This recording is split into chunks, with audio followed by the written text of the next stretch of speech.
Live tonight from the virtual Phoenix Raceway, we say good evening, sim racing fans, and welcome to round 4 of the 2020 SimSeats RealSimRacing Cup Series. Well, we're happy that you're with us on a Monday night, as always, right here on RaceSpot TV, or as always, alongside of myself, Evan Pasoko, joined in the booth by Jonathan Burke with our producer, Hugo Luis. And Jonathan, we head to Phoenix, a preview of what we'll see much down the line for a championship race later this year. Tonight, it is the 4th race of 30 on this 2021 campaign, and a new challenge for a season that has seen big tracks, intermediate tracks, and 3 different race winners. Tonight, we go short track racing for the first time. Yeah, first time for a lot of these guys. First time we're going to get a huge full feel at one of these short tracks. It should be entertaining, and it's also going to be a notebook for some of these guys to build towards in that championship 4. Or maybe just a notebook to build on the short tracks. I mentioned it's the first one of the season, and we do have a decent amount coming up. We have, Bristol Dirt, which that's going to be short track, but it's also dirt track, and we also have Richmond. So we have 3 tracks right in a row, all kind of short tracks. It should be really interesting to see who kind of stands out here the most. I'm already kind of expecting Andrew Freenot to stand out here tonight at Phoenix. He's won the past 4 races here in this series. So it's going to be no surprise if that 88 car is up front, but who else is going to come up and challenge him? Yeah, it's going to be a while after Kansas till we go back to an intermediate track, right? You got to get all the way down to the likes of Atlanta in July. No spring stop, but a summer stop in hot Atlanta. And, of course, Bristol Dirt going to be a ton of fun in 2 weeks' time. We are in the middle of go or go home knockout qualifying. 46 drivers attempting to qualify for this one. As we take a look at our championship standings coming into this race, Andrew Freenot, the top of the board. That is not the surprise, Jonathan. The surprise, granted that it's still early in the year, has been the fact that Freenot is without a win. The 3 race winners this year, Jeremy Miller, Brandon Bowie, and Daniel Eberhardt. Yeah, but when we've talked to him post-race, he actually almost seems happy about these early results. And he's saying, look, the intermediate tracks are not his strongest tracks. And we've gone to 2 of them, Homestead and Las Vegas, 2 very different tracks. And he'll take a second and a third, and that's, I think, the frustrating thing about Andrew Freenot so far this season. He's gotten 2 seconds and a 3rd place finish, no win, but we're coming to a track that he's very, very familiar with winning. The biggest surprise I'm seeing up there, Sean Casto in that 52 has done a really nice job to start out the season.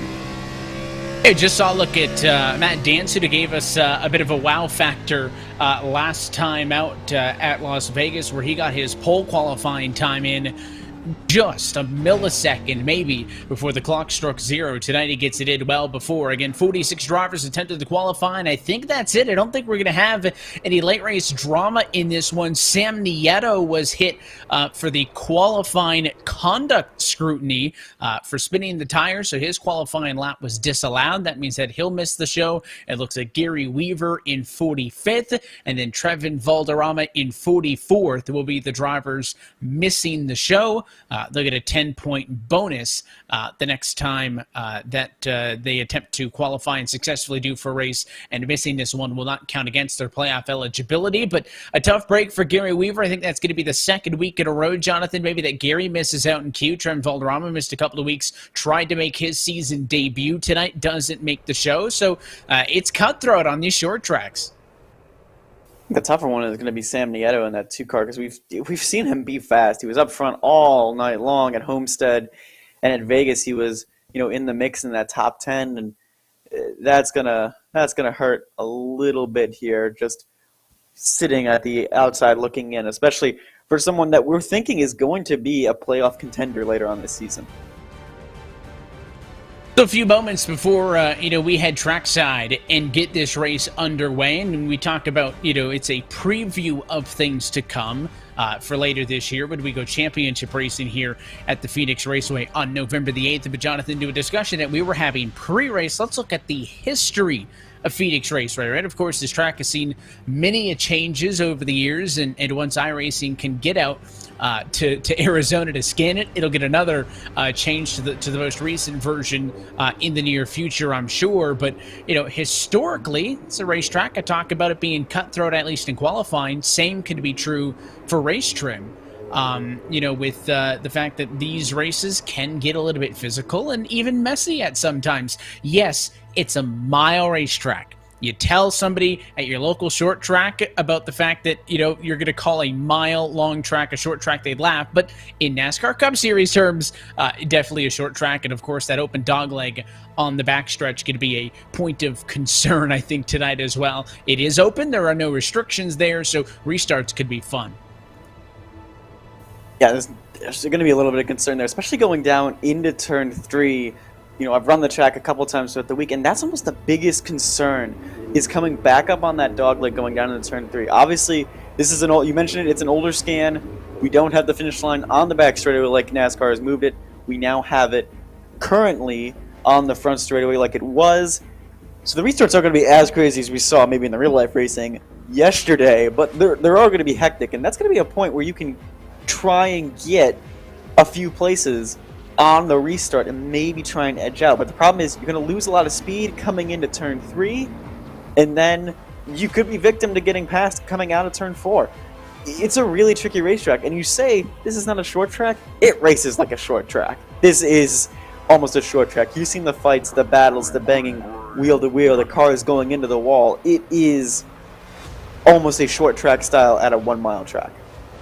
Sam Nieto taking a lap around before he has to park it again, failing to qualify for this race. We'll take a look at the starting grid in a moment, but again, Nieto, Weaver, and Valderrama will not make a start in tonight's SimSeats 156, and a good opportunity as always to say hello and a big thanks to our friends over at SimSeats, title partner of this 2021 SimSeats RealSimRacing Cup Series. Since 2009, SimSeats has been designing and fabricating high-quality, made-in-the-USA driving simulators, including motion systems, complete turnkey iRacing packages, and custom fabrication. Their customer base includes all racers from amateur to the pro ranks, and everyone on the SimSeats team is a weekend racer too. Their passion for racing drives them to build better sim racing equipment. Join SimSeats for the thrill of racing at any time, any day, in any car and at any track by visiting sim-seats.com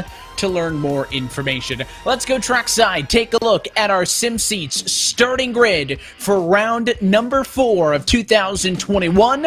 And looking to go back-to-back, it's Las Vegas winner Daniel Eberhardt on pole position. And the defending series champion Andrew Friedage was also pretty good here at Phoenix. We'll talk more about that on the outside of the front row in second. Brandon Bowie will start from third alongside Sean Castro in the number 4 spot with Michael Laraya and Matt Danson on row 3. Agnell Phillip headlines row 4 with Grant Davis on his outside. Joseph Tice and Brian Chambliss 9th and 10th round out the top 10. The Daytona winner Jeremy Miller in 11th and Rhett McBride in a nice P12 for the 15 machine. And continuing on through, Dane Cruz and Demarius Lischinski on row 7, with Dominic House starting 15th and Jaron Weinmaster in 16th. Chris Rabel for Keep It at Real Motorsports starts 17th, and Anthony Fredericks is 18th. Nick Silver on the inside of row 10, followed by Bradley Burke right on the outside in P20. Eric Stanford in P21. David Washington a little bit further back, I think, than that 98 car would like, in P22. Thomas George in P23. And Liam Sheen in P24. Second half of the field, we'll see Ross Cato and Stove Price Jr. through 26th position, Kyle Kamer and Matthew Barra, Eric de Blasio and Trevor Trigo are your top 30. Kyle Trudell on the inside, number 31 for number 7. Utasi Major in P32. Nicholas Mara in P33, Shane Parrish in P34, Joe Yakes in P35, and Adam de Blasio, the number 21, in P36. And then the drivers close in queue. Steve Soa making his first start of the year. Dylan Coyle back in 38th with Sean Kalis and Garrett Hess. Michael Mosier 41st. Steve Durham 42nd. And at the very back of the grid, 43rd, Michael Kaczynski. You can see the difference between he and Valderrama. That one comes down to about a tenth of a second or so between in or out Valderrama, Weaver, and Nieto, failing to qualify for tonight's SimSeats 156. As cars hit the grid, Jonathan, let's talk a bit about Phoenix Raceway in its current configuration. It is a mile in length, but again, this is still the old layout, if you will, right? Front straightaway is still on what looks like a front straightaway, not what looks like a chicane on the backstretch. The dogleg is still the back straightaway here at Phoenix, so it is the more banked turns 1 and 2 right here just to the outside of pit road. 3 and 4 is where there is not as much banking, the progressive 8 to 9 degrees. I think any iteration of Phoenix is fun. I think there's a reason NASCAR decided to make it a championship race, and hoping for a good show tonight. Phoenix is fun. It has a lot of dynamic to it, and it's a very interesting and difficult racetrack. It is a driver's racetrack. You know, you have to really be careful running which line you're ever running, and trying to be careful when you're going to make a move and when you're not going to make a move, when to push and when not to push. And you saw the conditions right there. It's a little bit hot one, 43 degrees Celsius. This track is a little bit warm right now, so the tire life is going to be a concern. So there's so many different factors these guys are going to have to worry about tonight. Those are all things that need to be mentioned. 110 trackside is hot as we're using actual weekend conditions from Phoenix. As always, happy that you're with us at a Monday night on RaceSpot TV as we say, let's go racing from Phoenix.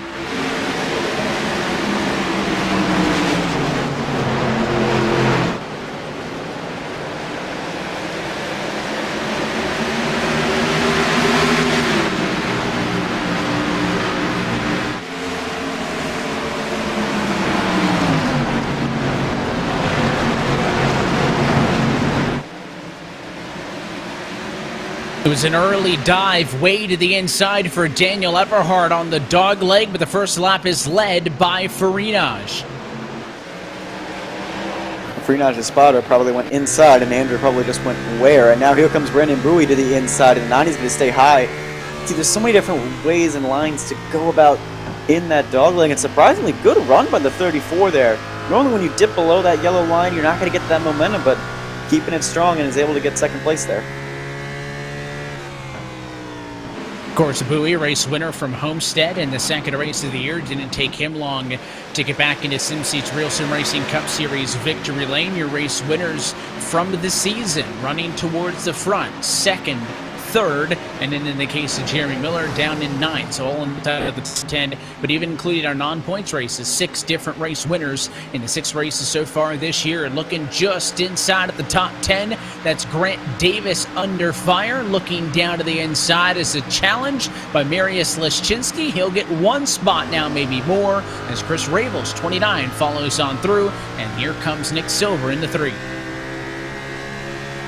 Yeah, this is the best opportunity to really gain positions until those tires start wearing off. You know, you might as well like take it calm, try and move throughout the field. But this is not the first time we've seen this 24 go backwards. He was on the outside of row 5 in P10. He's already lost 5 spots now in these first few laps. In not the direction he wants to go early in this race, but you can see drivers aggressive off of the get-go, still diving down to that dogleg. You talk about it being a difficult place to get momentum. It is the shorter way around, so it is going to get you, track position into 3 and 4. My concern has always been, because there's less banking down at that end of the racetrack, that it's so hard to set up for that set of corners, and you can kind of blow the entry and end up in the fence pretty quick. And not only that, just kind of the way the car rides in that area. We might get a chance to see it right here with Dane Cruz.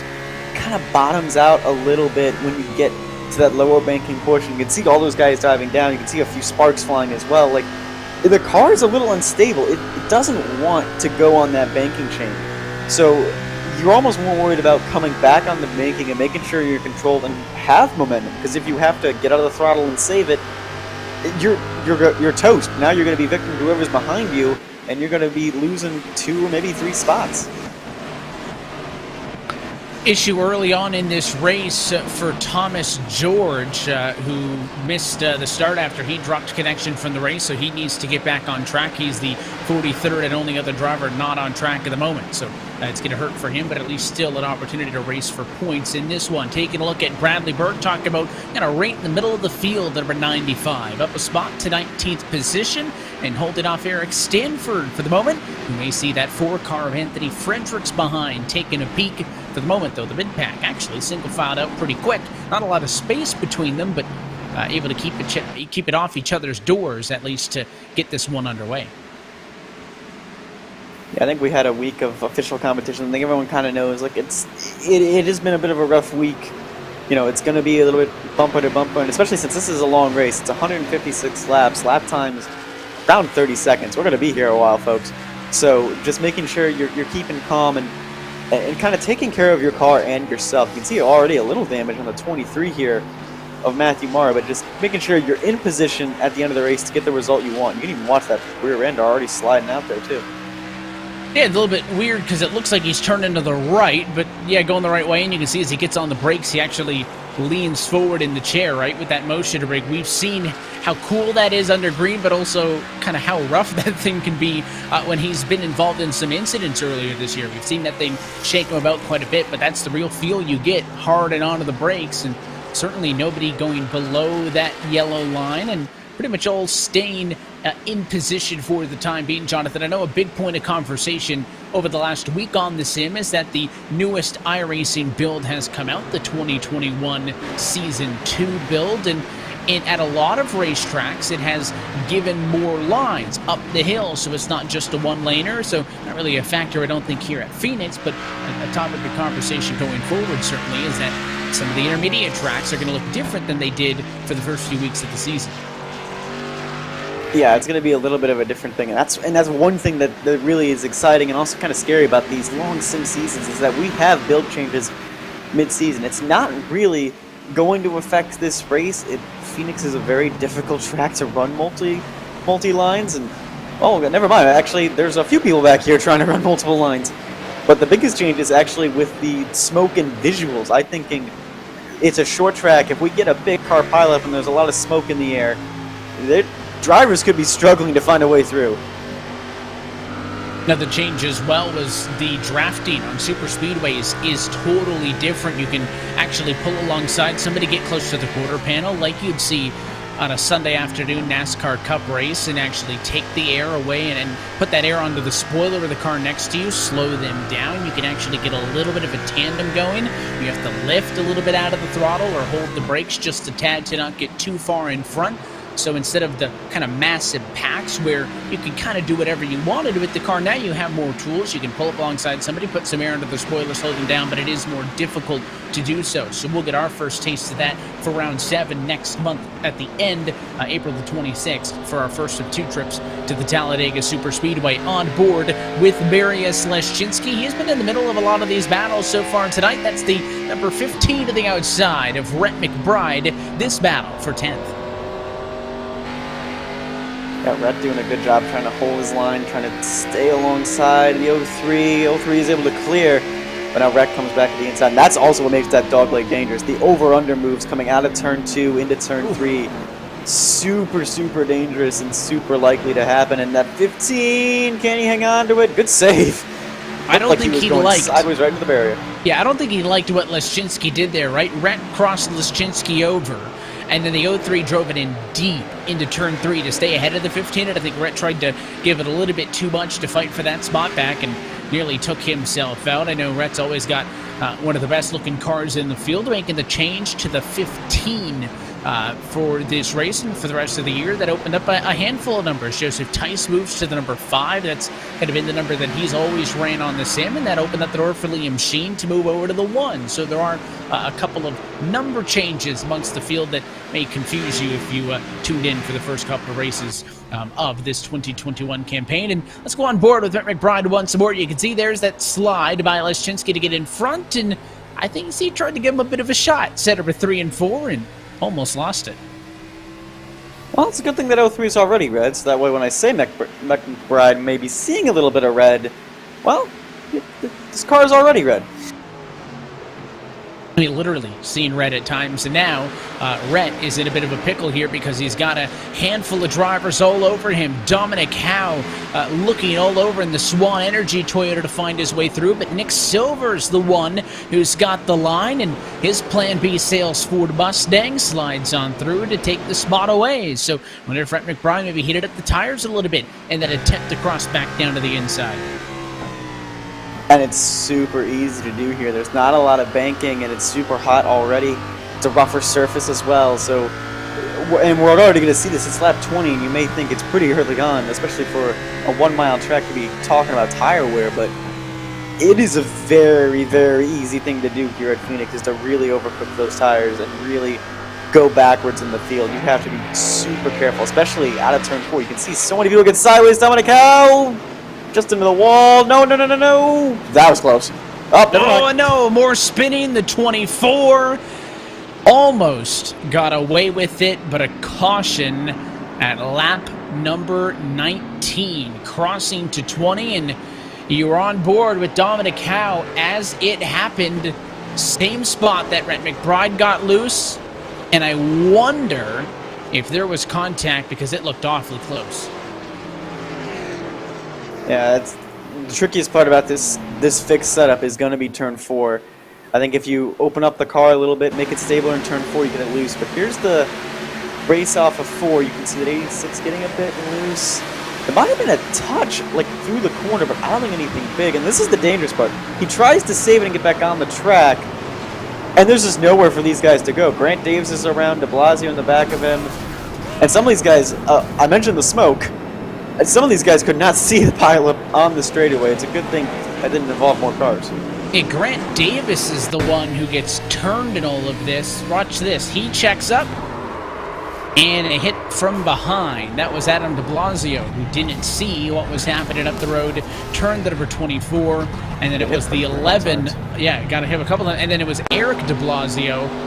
So not a good exchange there for the de Blasio brothers. Eric de Blasio is the one that piled into the back of the wrecked 86. Watch this. Here's off of the back, the turn, the spin, and then right there you'll see more cars pile on into it, and then at that point it's everybody getting a piece.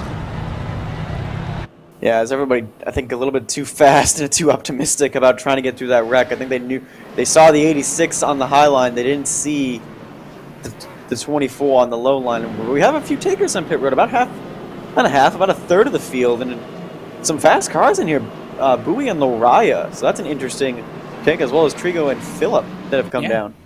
Some guys from the front, they started 5th, 7th, and 9th, respectively, in the case of Loraya, Phillip, and Bowie, and they do decide to come down to the pit lane. Side note, Dominic Howe does claim responsibility for the incident, so feels like that bit of a touch that happened in 3 and 4 was not the cause, so he will get the penalty point and the end of the longest line penalty for the next restart. And this is interesting because we're only 23 laps into a 156 lap race, and we talked about this last week, Jonathan, but again, drivers voted to get an extra set of tires instead of 3 additional sets being available on pit road, so 4 total. They now have 4 additional sets, so 5 if you count the set that they started the race with. So maybe you can't make this pit stop if that change didn't happen, right? You'd only leave yourself with 2 left for 130 laps of racing, but with that extra one, maybe some drivers willing to take that bit of a risk and come down pit road and get service. You see Trigo and some of the other drivers in as well. A lot of cars to the rear of the field going to need some damage repairs. I mean, Ross Cato, a little bit of damage, a tad bit on Matthew Mara. Dominic Howe's got some damage. I thought Dylan Coyle got a piece of that one as well. The front end of the 11 of Eric de Blasio, as we mentioned. So a lot of cars towards the back, a bit roughed up from that exchange. Did the 9 just go down pit? Oh, no. Well, he duped me right there. The scoring said he did for a second. That confused me. But, yeah, there's a lot of cars roughed up. That 11 is severely wounded. The 24 is going to be beaten and banged. 23, I think, got a big piece of it. I saw Dylan get a huge piece of it as well. I don't know how much damage 79 has got, but, yeah, look at that. Big damage. That's a nice new damage model we got going right there.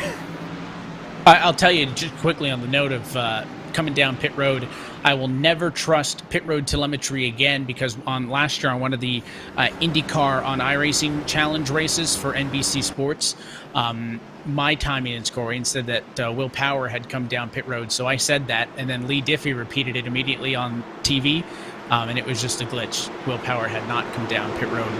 Courtesy pit road telemetry. It happens. So I am never trusting it again. So word to the wise. The new look to the iRacing official pace car. We're going to dive down to the safety of pit road. And let's give it over to Andrew Friedage in front. He's in control. And we're back underway. 24 laps down.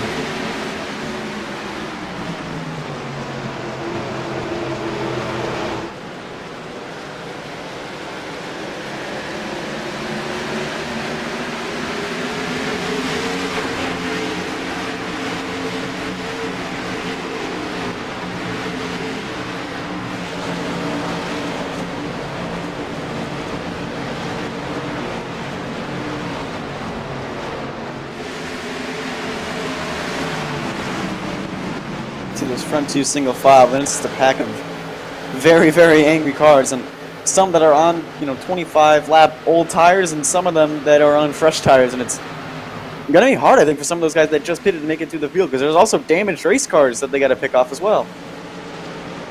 Yeah, literally a hornet's nest. It sounded like one with all those cars mid-pack using the dog leg. Like last time, if you get through the first lap, your odds improve. Once you get down to 2 wide, there's at least some room to work with. A little bit of a dicey call there. Jaron Winemaster up the hill as he tried to follow Shane through. Phillips going to get a spot. And it's the 15 Rhett McBride slow on the outside. Remember the cars who came down pit road. Agnell Phillip leading the charge for those on fresh rubber. And Rhett McBride's going to watch him pull away. Look at that 94 black bumper, second car up the road. He's the lead car well ahead of Lariah, Fredericks, Yakes, and everybody else who decided to come down pit road. So Agnell Phillip got the best of them all on that restart there. Yeah, use the dog leg. I saw that 94 all the way down to the inside and got 3 or 4 cars on that first lap of the restart. And now, since things are single filing out, it's going to be a bit easier until he gets to this problem. Right here, you have Casto and Miller. Casto a little bit loose on the exit, and they're really holding up this pack right here. They've almost lost a second to Matt Danson. Yeah, Danson third is kind of the cutoff. A little bit of a top 2 pull away. Friedage leading. Eberhard about 4/10 off, and then Danson 1.2 off of the lead. And then there's a second difference back to Miller, 4th on backward. You see all of this fighting. There's a big swing down to the inside, but Joseph Tice can't make it stick. It washes up halfway through the corner and checks up this battle between Chris Rabel and number 29. Phillip to the inside. Why not? 3 wide to turn number 1, and it's going to be the inside of Leschinski, who backs out of that one. The 29 of Rabel a little bit loose. We'll do it again this time, now with Burke on the bottom. Yeah, Leschinski wanted to put the block on that 94 and then thought better of it, but now, oh, that's tight. That is tight, and somehow we do not crash, we stay green. They're trying their best, though. The 19 machine of Stanford nearly went to the middle as well. He's got Dane Cruz blocking to the inside, and on board here with Burke looking up at Leschinski, who sits in 9th at the moment.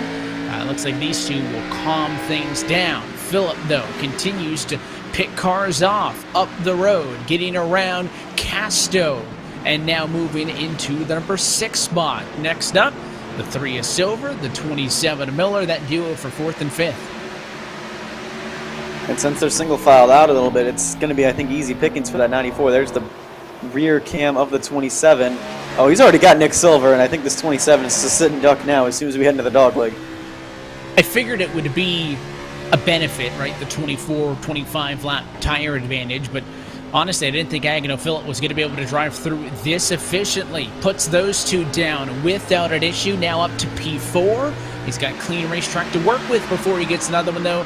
About a few seconds up the road, the next driver. But these two are going to fight side by side. Now Silver trying to use this as a way to get around Miller.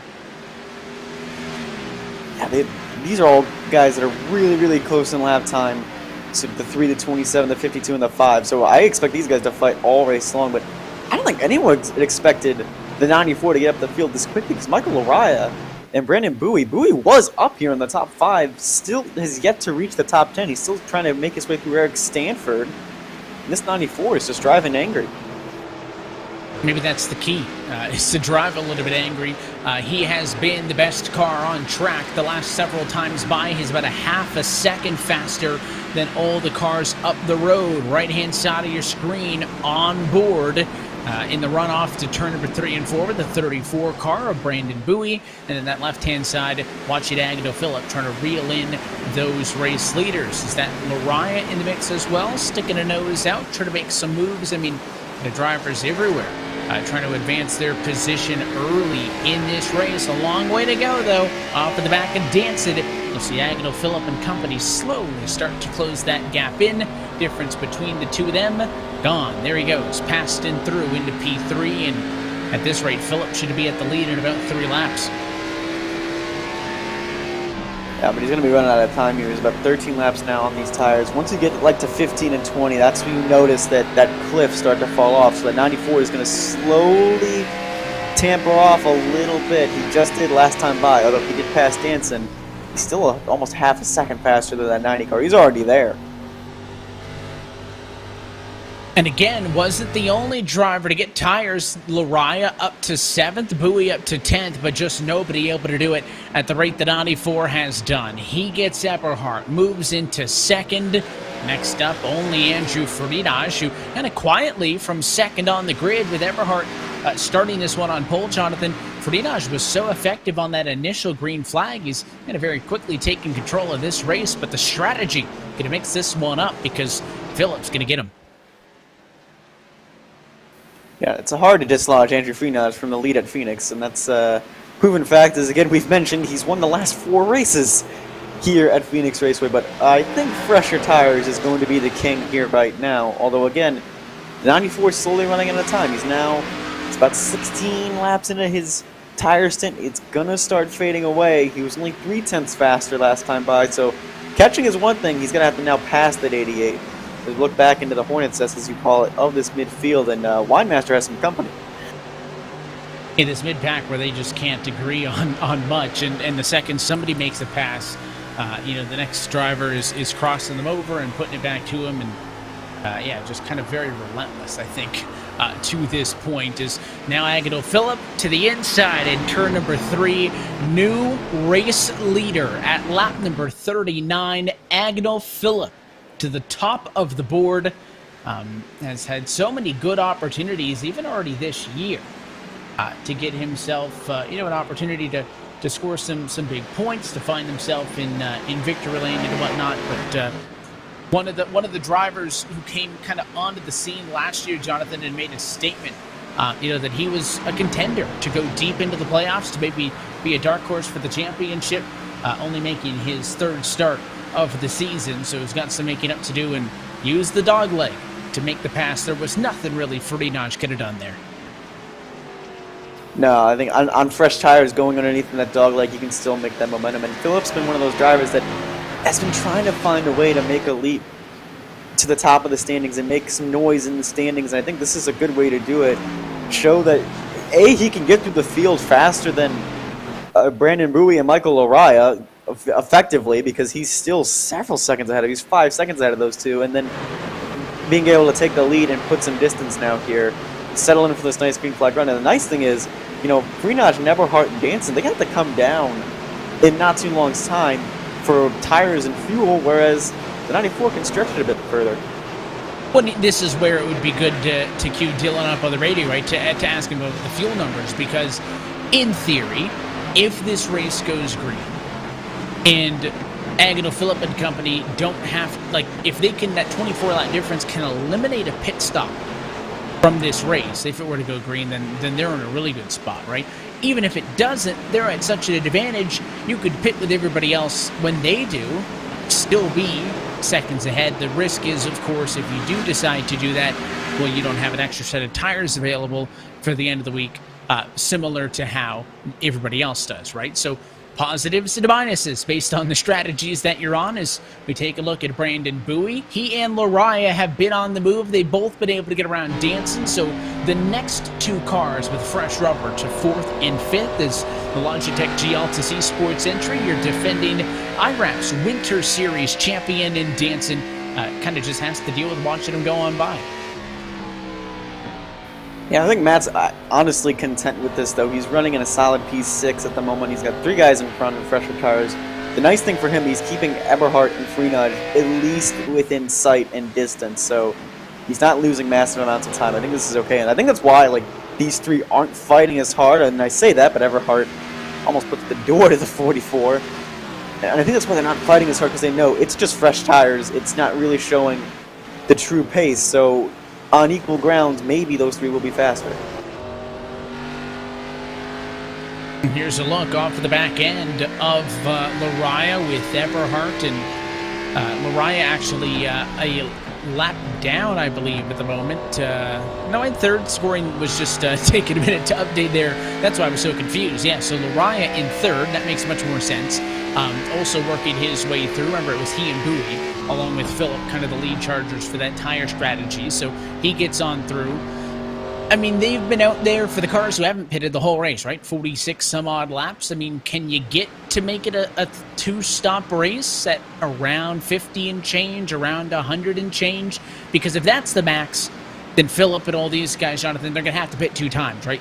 They can't, I think if that's closer to the number, stretch it to a one-stopper. There's also, again, the point that I brought up. You may not want to stretch it to a one-stopper. You may just want to pit with everybody else and take the track position. These are the reasons why I'm not a crew chief, and we are wrecking on the backstretch. The 95 of Burke and a yellow will ruin that conversation. That was perfect timing from our producer, Hugh Luis, to switch back to the midfield. He saw it coming, I guess. He was watching. And Ross Cade, I don't know how that 12 car got through there, because he should have been door clipped by the 95. That was a good maneuver by that 12, but oh, that's a heartbreaker, I think, for a couple of those guys in the midfield. And Jeremy Miller's going to claim responsibility, so let's see what happened. He just got loose. Yeah, that can happen, especially on the upper part of that dog leg. You're running that higher line, the back end really wants to kick out. That's why the only really stable line with these cars is right against that dog leg, not going below it, but just staying right against it. Is now pit road is open, and this is interesting. Lariah and Bowie stay out, and Agnell Phillip does come down pit road. So Phillip comes down. He's going to burn his second set of tires, whereas those other drivers opt not to do so. In exchange for, of course, the track position. They're going to save the tires. It's a tough call. To the point that I was about to make, Jonathan, this is why I am not a crew chief, because you're going to have 3 sets of tires available, still down on the pit lane. But at the same time, do you throw away the next run by saving your tires? It's kind of the damned if you do, damned if you don't question. You're damned if you come down because you waste a set of tires that you could use later in the run, especially, again, this is a short track. We already saw in that first caution how out of hand some of these restarts can get. Just one car going sideways at a 4 can collect 3 or 4 others. So it's up to them. I think Agnell Phillip did the right call of the 3. Not saying that Lariah and Bowie are wrong, but that Phillip was not in the top 10 prior to the tire move, and now he has track position along with fresh rubber to compete with the 88, the 90, and the 05. So I think it's a good call, I think, for that 94.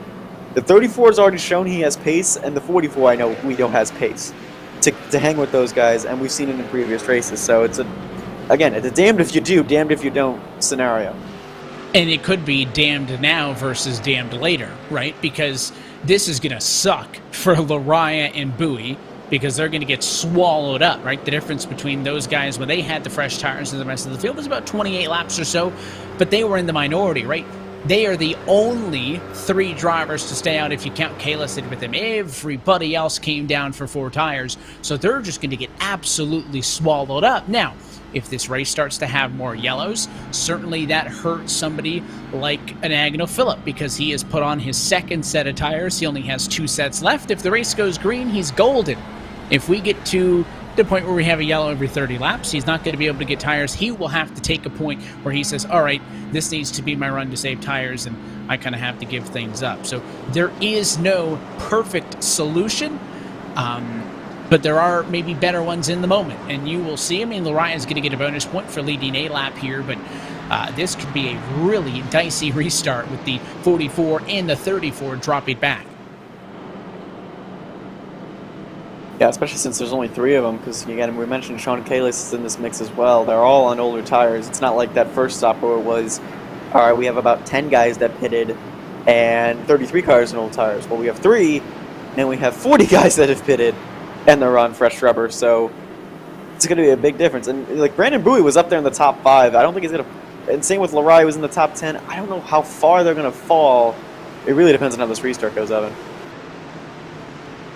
End of the longest line for Jeremy Miller, who claims responsibility for the yellow, and a restart with 105 to go from Phoenix. Lariah at the front. Oh, that 43 spun the tires big time.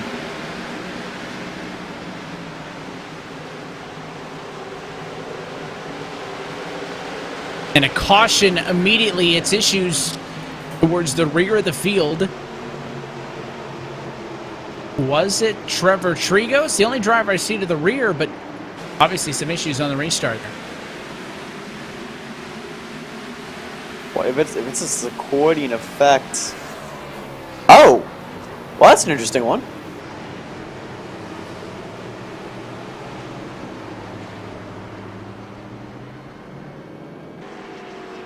It looked like a weird accordion effect, and Jeremy Miller just now saying over the radio that I wasn't expecting him to break on the straightaway, but it looked like that the field, I think there was some confusion, Jonathan, towards the rear of the field with some of the drivers. I think it was maybe dropping to the back for Miller, and like not everybody was totally clear on who needed to be where, so there was some confusion.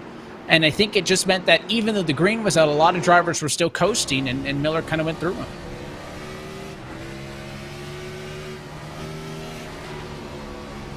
I think Mara sees the checkup that's going on up front, because remember, like that, Sean Kalis spun the tires hard coming to the green, and I think Jeremy wanted to go. Probably stacked them all up. And an already damaged like Mara doesn't want to clam in the back of someone, because that's the worst thing about spinning the tires on the front. It's not even what can happen to you, it's what can happen to the rest of the field behind you.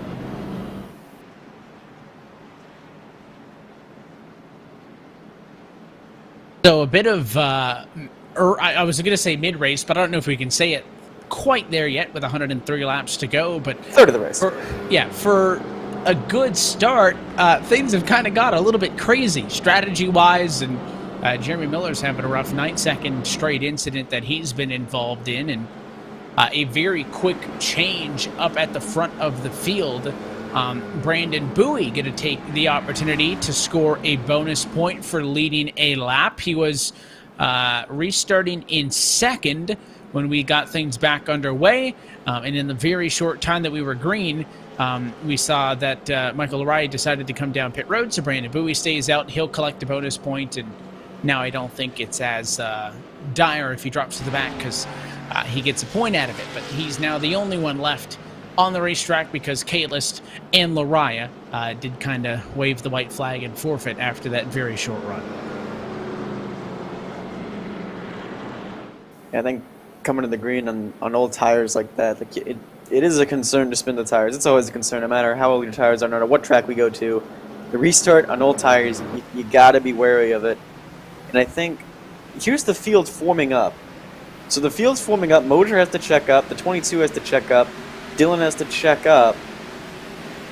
And I think this accordion effect is still going, because you can see the 22 go to the inside, and Mara just kind of wants to not be involved. He checks up, and Jeremy just wasn't expecting it.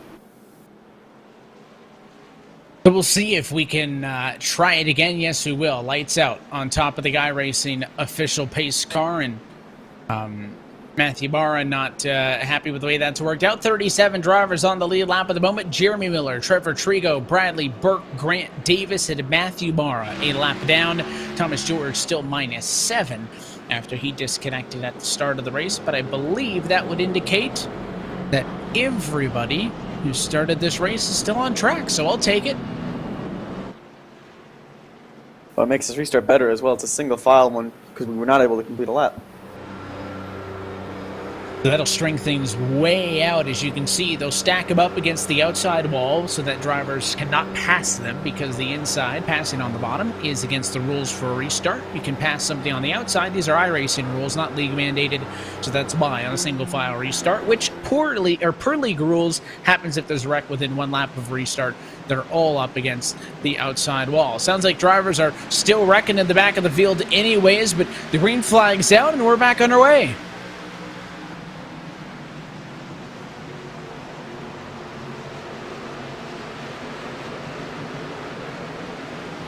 I mean, just look how noticeably more different that restart is single file, Jonathan, compared to the two wide.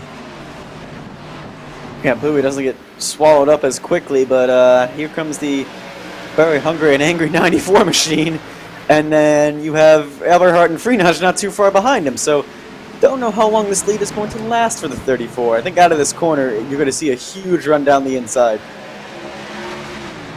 Here's a peek to the inside, and with all of that open space on the bottom to work with, you betcha, Phillip to the inside and to the race lead in turns 3 and 4. So he was able to drive by the heavy hitters, the Friedages and the Eberhards, because he had the tire advantage. Now he's on even tire strategy as them, so let's see what he can do here. Eberhard to the inside of Friedage, so for the meantime they'll fight amongst themselves, but I'm really curious now that they're on an even footing, is Phillip really able to stack up against these two?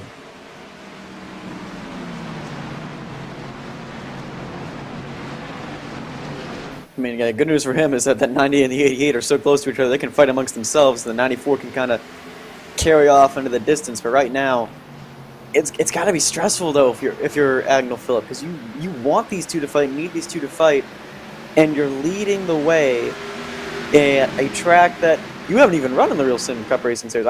I've done my quick research. He has never run a race here at Phoenix in this series and is currently up leading. So really good stuff from the 94.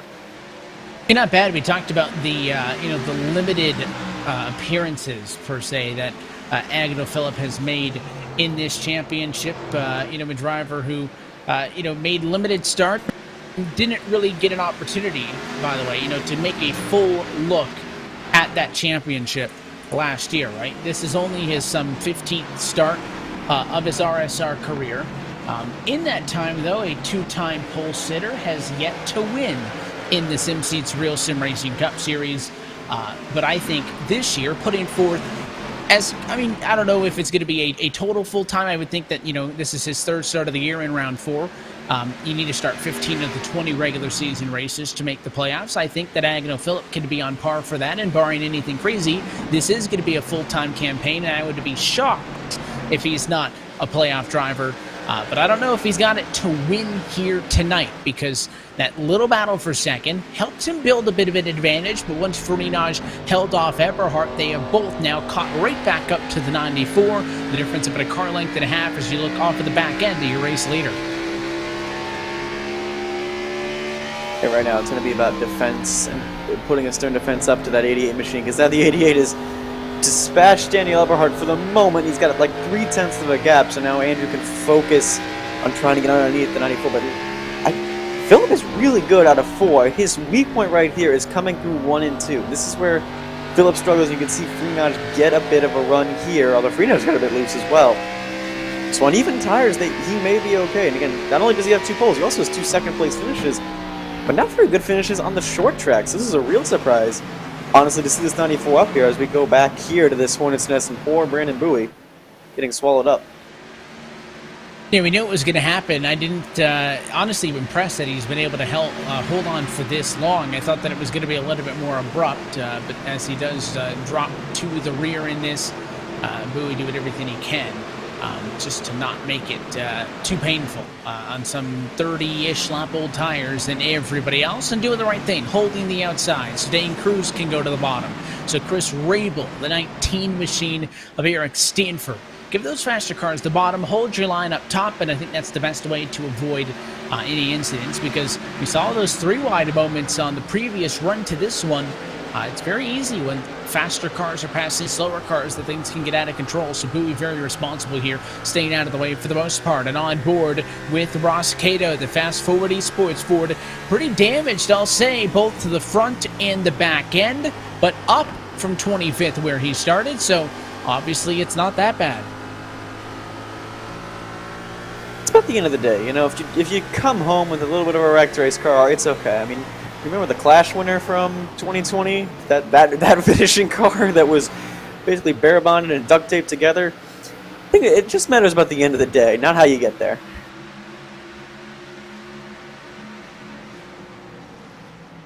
We still got a long way to go to the end of the day. 67 laps down, this time by 89 laps to go. Brian Chambliss, somebody else who's in the midst of this, started top 10, but he's got some work to do to get that 25 machine back up to the front. Not going to happen there, and a lot of heavy hitters behind him. McBride, Lariah, and company, I'm sure, going to be putting up a fight.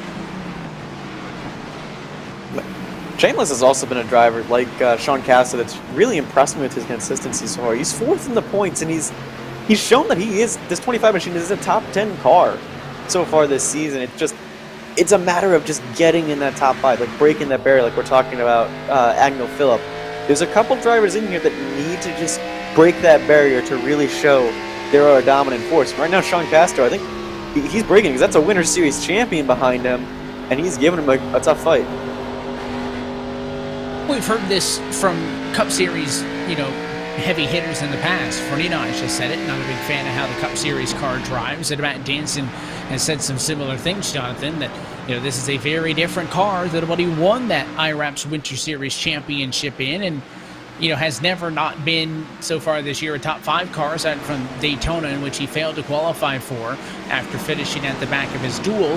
Hasn't been a bad car, but hasn't been the car that we've seen in the Winter Series.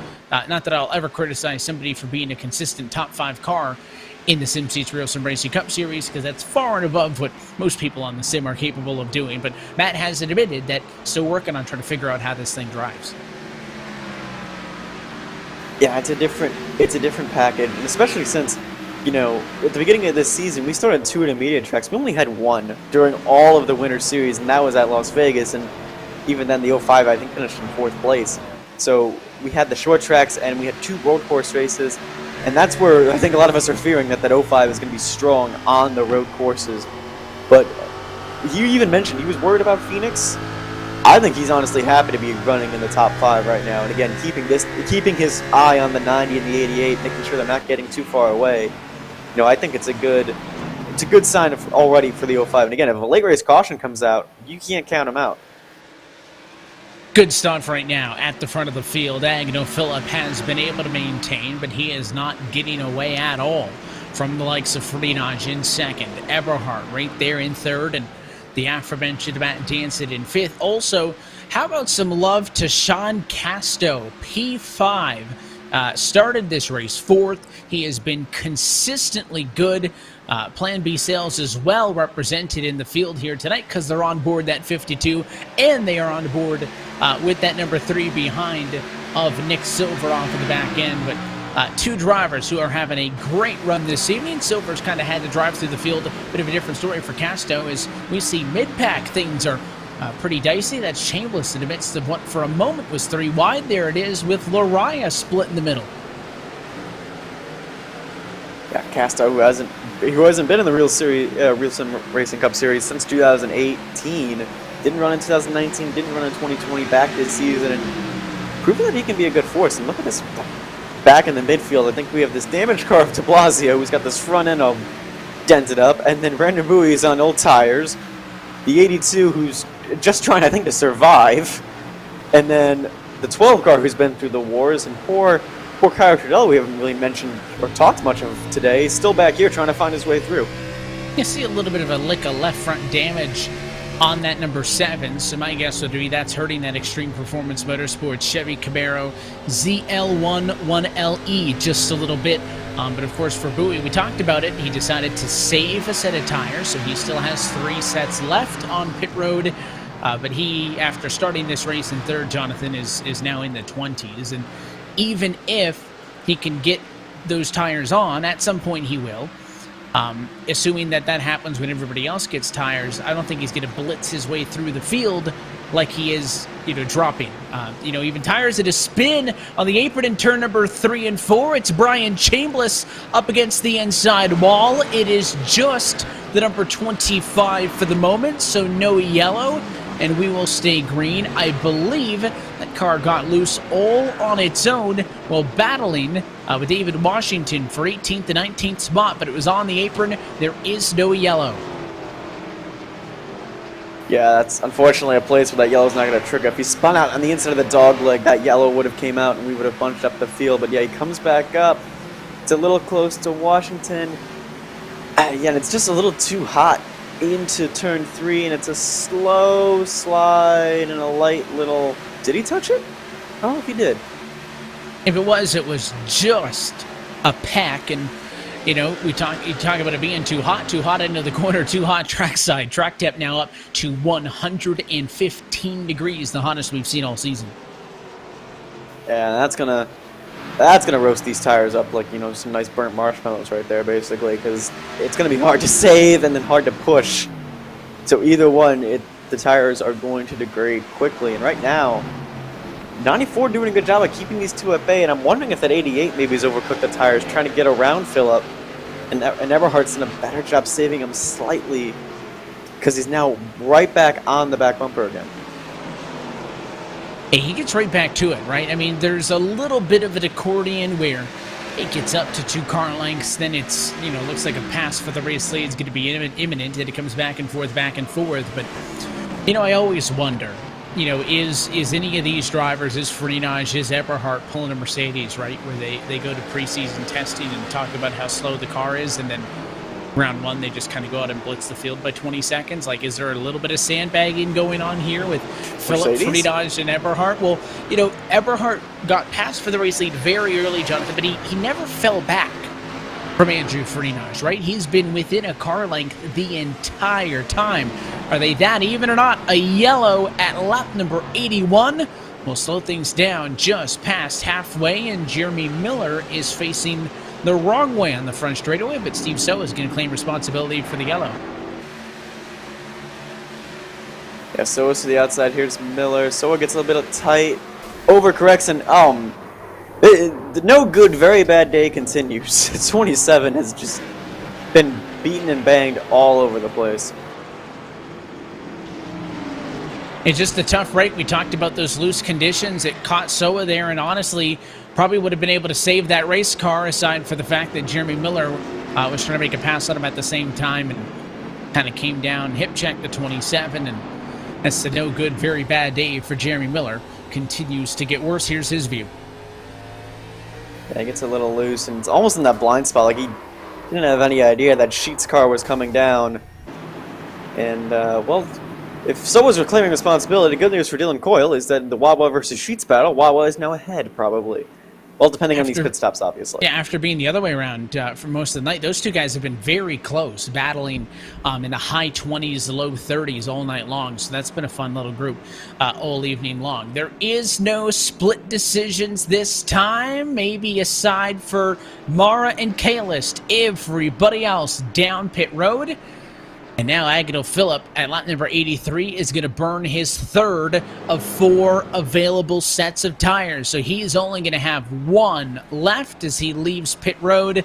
And he is going to maintain the top spot. Matt Danson all the way up to P2. What happened to Eberhardt? He's still in his box. Wonder if there was a speeding penalty. You wouldn't think you would get caught with one under caution flag conditions, but that car is still there in the box. Maybe damage repairs for the right front, because he's gone now. I don't know. I just don't know if it's worth the track position, so I think it'd have to be a penalty. Yeah, that is super. It's 33-second stop. So I'm thinking, if it wouldn't make sense if an 18-second penalty? Is that? And it's always tough, right? Because if there's a visible issue in a real race, you can see, oh, the pit gun broke, the jack broke. Could have been an issue that Daniel Eberhard had to adjust the screen, reclamp, clamp his wheel. Could have been any number of sim-related issues. But it is going to cost him a ton of time. I was talking about, was he sandbagging? Because he's been all over Freenage, no further back, though, all night long. Well, he's back in 31st position. Can't sandbag now. We will see what that SK Sim Racing Ford has got.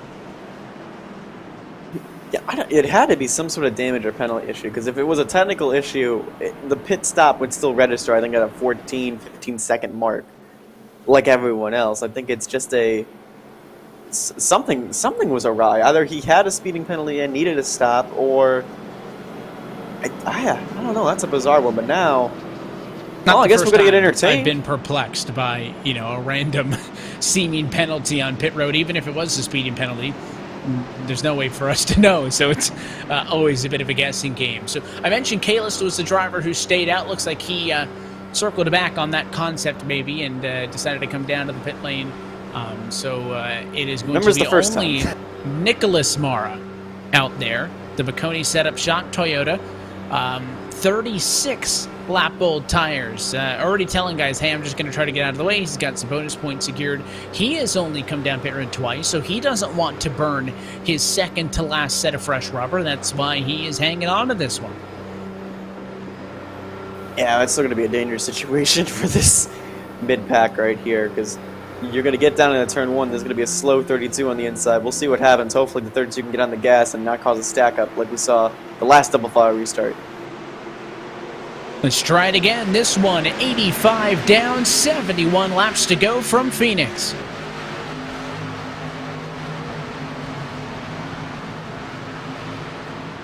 Oh, no. Hang on to it. Nearly messy there, way up the hill. Andrew Farina is going to lose a ton of time, 4 wide on the dogleg. Yeah, that 32 is just a sitting duck, and the 05 just gave him a touch. There goes Lashinsky. We're going to have a big crash coming out of turn 4. Lashinsky in front of the field.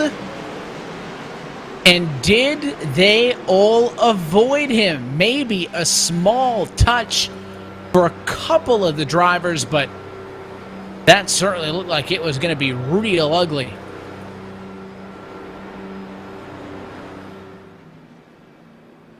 Yeah, you could see that brewing as soon as you saw Freenach regain control, because you're going to have an 88 seeing the red and mist, charging back up on the outside of the dogleg. The 32 still in the middle of that pack. There was nothing good was going to come out of that.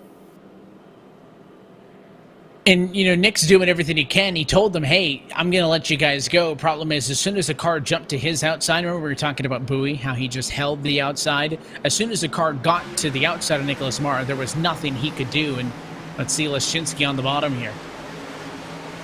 So it's actually like Liam Sheen gets held up, and then the 03 body slammed the 32, and I don't want to think an accident. Oof, oh!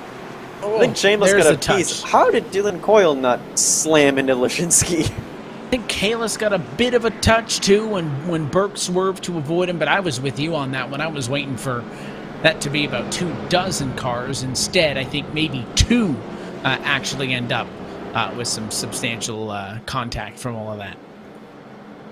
And on timing, we can see everyone's safety rating, and I can proudly say that everyone is pretty good on the safety rating department. So that's good news that everyone knows how to avoid a crash. A lot of practice. Chaos early in this one. Let's use this opportunity under the yellow to take a look top to bottom at our sim seats. Midway race break. Agnell Phillip in control at the moment. Atop Matt Danson in the number 2 spot. But here's where things shuffled up on that last restart. Nick Silver to 3rd, Sean Casto back to 4th, and Dominic Howe with damage, position number 5. Andrew Ferdinand fell down to 6th, ahead of Chris Rabel in 7th. Liam Sheen, you just saw him in the middle of that chaos. He is up 16 spots to position number 8. Joseph Tice is sitting in 9th, and Eric Stanford is P10. Joe Yakes, another damaged race car down in P11. Dane Cruz and Aaron Weinmaster, those two can't seem to leave each other right now. They've been side by side since the drop of the green flag. 12th and 13th. David Washington slowly moving up the field from 21st to 14th. He's got a bit more work to do. Anthony Fredericks quietly in 15th. Then on to Blasio, another damaged car in 16th. Kyle Kamer, we haven't mentioned him, I don't think, on all the night, in P17. Michael Lorai in P18. Eric de Blasio with that crunched up FedEx nose in P19, and Rick McBride in P20. Continuing on through 21st is Brandon DeBowie with work to do now. Back on even tires. Benazzi Major 22nd. Kyle Trudell, Ross Cato, and Steve Durham are your top 25. Your pole sitter Daniel Eberhardt with that extended stay on pit road.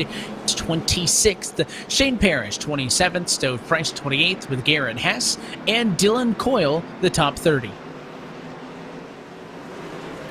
Looking outside the top 30, you can see right behind Dylan Coyle at 54 of Michael Mosier. Steve Soa, the Sheets car. Well, Wawa versus Sheets, Dylan is ahead. So Wawa is currently winning. Soa is in 32nd. Trevor Trigo in 33rd. Sean Kalis still back in 34th. Nick Marr in the 32, who's had a kind of a rough night, getting beaten and banged a little bit. Down in 35th. Brian Chambliss slid to the inside in 36th. Mario Stoczynski, the latest caution in 37th. Matthew Marr in 38th. Bradley Burke in 39th. And Grant Davis in 40th. At the back, Miller, Kaczynski, and George. George out of this race. It's a look top to bottom at your sim seats. Midway race break. This restart will be single file with the lights out on top of the pace car, and Agnell Phillip in control at a turn 4.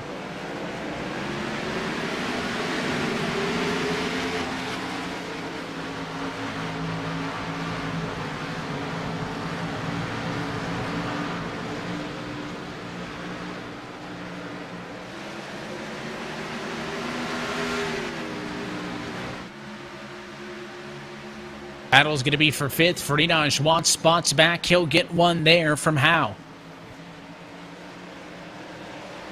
Yeah, just a case of a restart stack up for the 88, and now he's got work to do. And it's not like he has a tire advantage or anything, where these guys are slow in front of him. Like Sean Casto has put on a good show tonight. Nick Silver has been quietly in the top 10. Then you got a Winter Series champion who battled all throughout the winter right in front of him. So this 88's got a little bit of work to do to get back to the 94.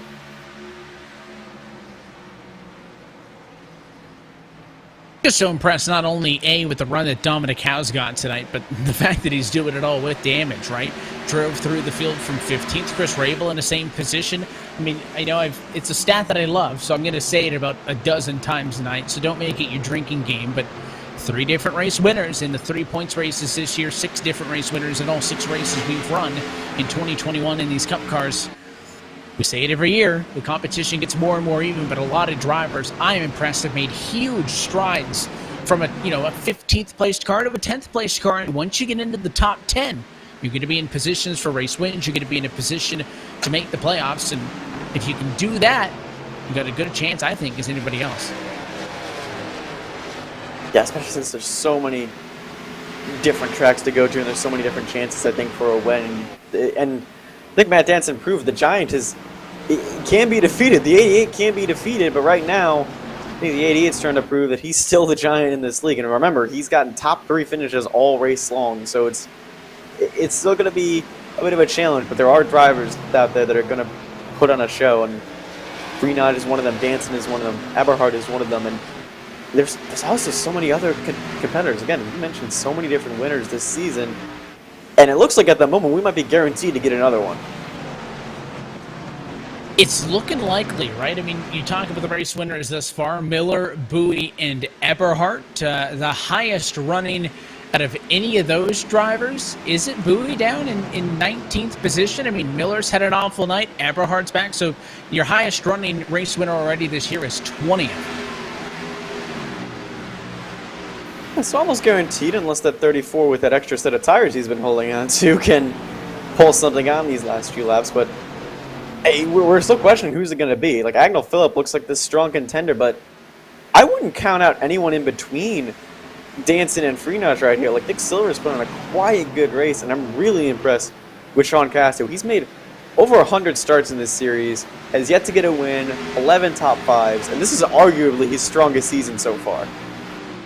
He's been great so many times and has been so consistent tonight as well, running up there right now, outpacing the 3-time defending champion at Andrew Frinaj, and just a stone's throw away from, likes of Matt Danson and Agnell Phillip, who, seems unlikely based on if you've seen him at a race at all over the last couple of months and into last year.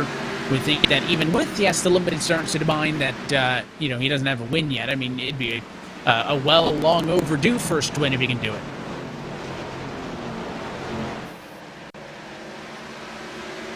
It doesn't have a win yet, and yet somehow was second, and third. So it's not like this 88 is, at the rear of the field or towards the end of the top 20. No, the 88's still there. The 88's still up front. You still gotta contend with Andrew Freenot, and especially here, he's won the last 4 races that we've come here in Phoenix, and we still have over 50 laps to go. You can't count him out yet. Even with any little bit of damage he may have or being shuffled back to just 5th place, you can't count him out. And you can't count out anyone in this top 5 or maybe even top 10. Joseph Tice or Eric Stanford even could come up late and surprise us if we get a late race yellow, or even if we finally get a green flag pit stop. I doubt that will happen. I think we might be able to go to the end here on fuel and tires. I'd say every single one of them are contenders, right? And you're going to have races where maybe it's more likely than others where you could see a first-time winners, you know, the Talladegas, the Daytonas, even a place like a Martinsville, right, where we've seen some memorable finishes, maybe I should say, in the past. But you know, anytime you go to a short track where you know, things can be a little bit more strategy-based, I think why not, right? Just breaking past the lap number 100 marker as you're on the board with P6 Dominic Howe, working lap 101 of 156. So starting to close into the home stretch in this SimSeats 156. And now is when you try and get a bit risky, try and push it more, but that's where you put the car more at risk, especially, you know, coming out of turn 2 in this fixed setup. The car is very stable. It's really this complex right here, turning 3 and 4, because you can even watch it and watch how his hands, even as a damaged race car. He's turning, has to turn back. He's almost straight coming out of the corner because it's just going to slide up into that outside wall. More drivers are going to push it, and more drivers are going to try and find limits, especially as we get further and further in this run. We're now 20 laps on these tires. This is where the fall-off starts to begin. And is this out of the window to the end of the race, right? 73 laps, that seems like an awfully high number. I mean, we saw 60 at 1.5 miles last week, so I'm not fuel-wise, I'm thinking we're fine. No one has to pit for fuel, I don't think, ever again. It's really these tire-wise, how far are you willing to stretch, you know, the tires on these cars? And we're already seeing a decent amount of wear tonight, and a lot of people change them, and I think that's going to be the gamble that maybe this 94 is taking, that if we go green to the end, I'm not going to have to use that last set of tires. Well, because we'll go green to the end.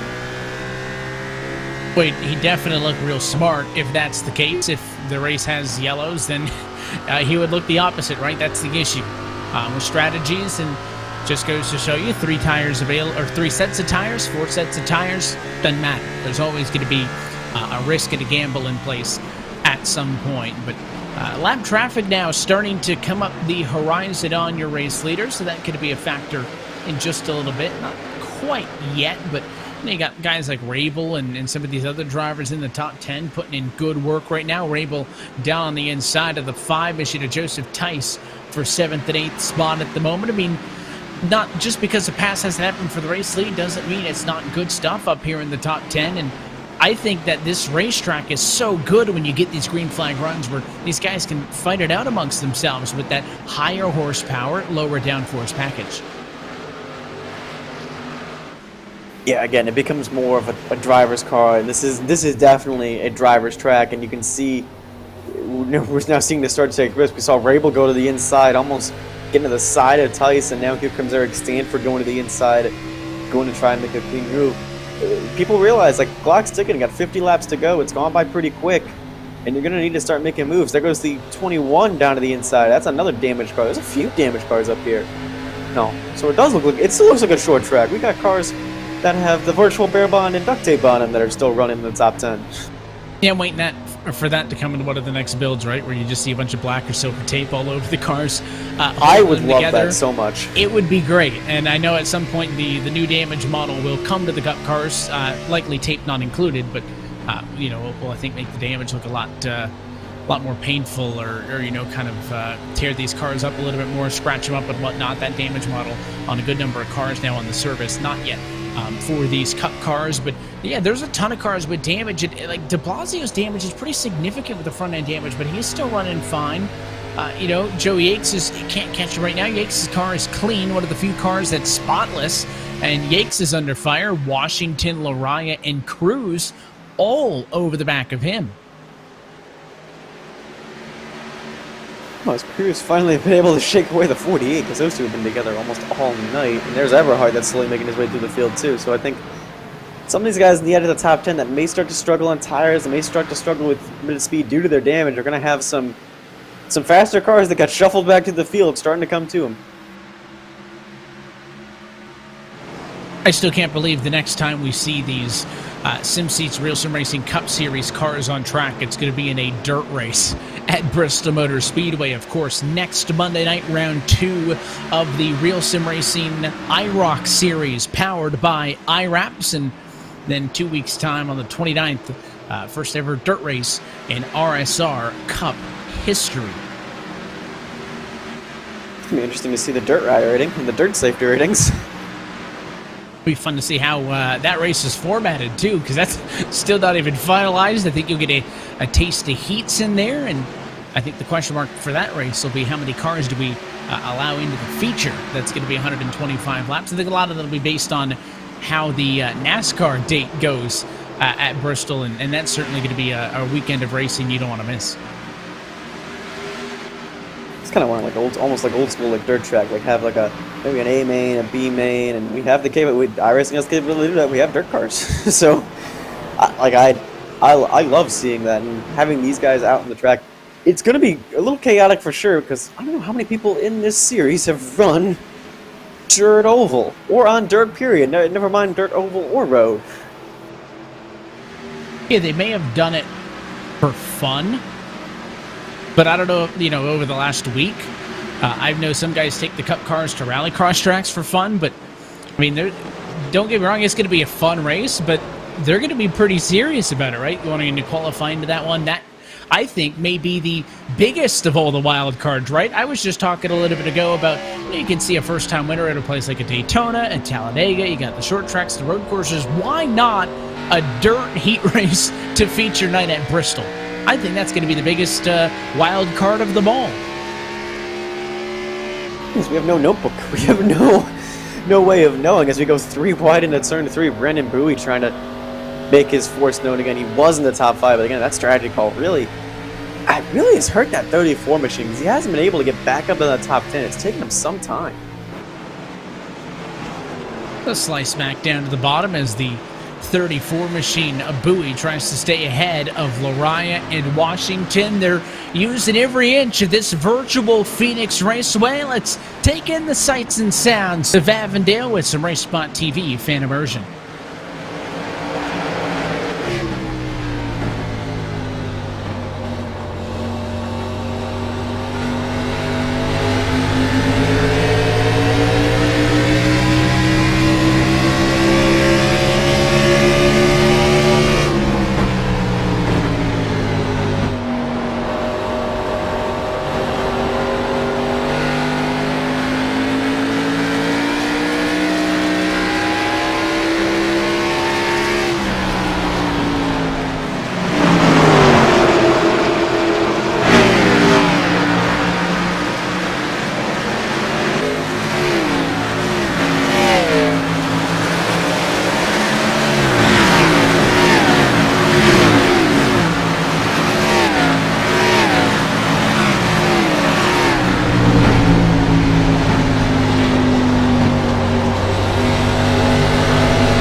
Down to the inside on Joe Yates that time in turns 3 and 4. So that'll be a pass for 14th and 15th spot. And I could just watch 156 laps of car sounds of these guys having to work the throttle to get around Phoenix Raceway. And you see Dane Cruz in the mix as well. But as we were enjoying that, Jonathan, you mentioned behind the scenes that if we had the rights, probably the time to play the Jaws music, because at the top of the scoring pylon, the difference between 1 and 2, maybe the tightest it's been all run long. Matt Danson now within 1 car length of Agnell Phillip for the race lead.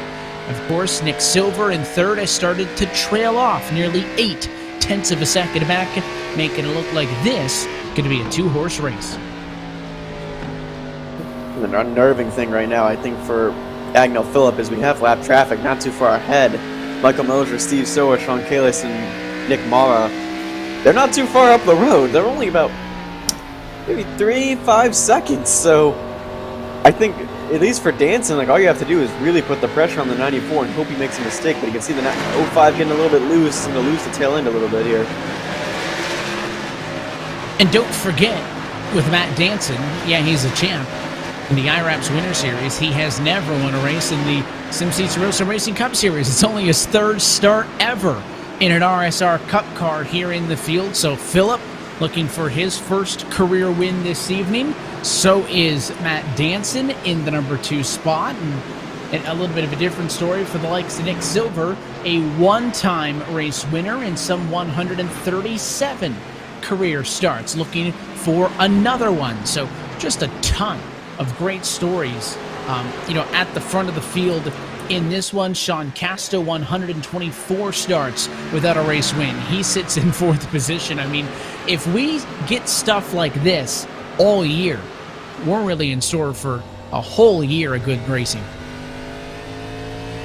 And again, Casto, like, he took like 2 or 3 years off from this series, comes back and is more consistent. This is his best start ever that he's had in all of his seasons. And Nick Silver, like, he has that one win, but that was 2016. We're almost talking 5 years ago. It's like 4 years and 3 months. That 3 car has not been, or at least Nick Silver has not been to victory lane in Cup Series competition. He's been to victory lane this year at a dramatic IROC race, and he's still in contention because he's not too far away from Danson or Phillip, and Danson unfortunately has lost track of that 94 a little bit here.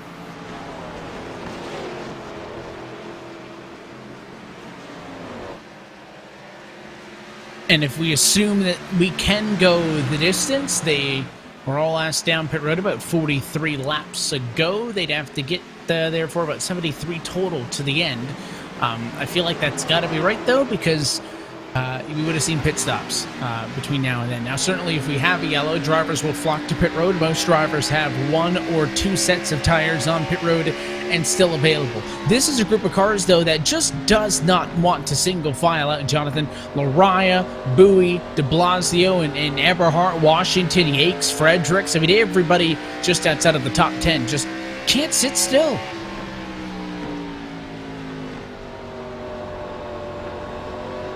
Then you got a slow damage car up top, that 30 car for good measure. So it's really stacking up this field, and there's so much infighting too.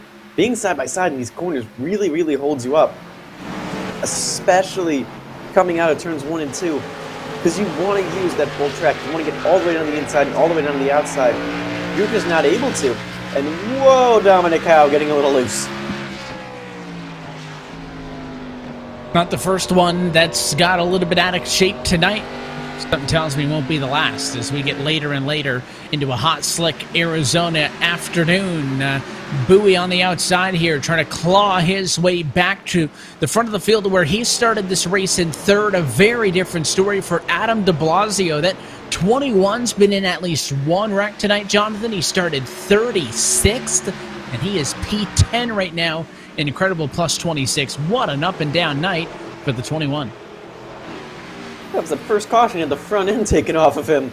And it was that 86 car that was on the inside wall that got slammed by the other de Blasio, Eric de Blasio in the 11.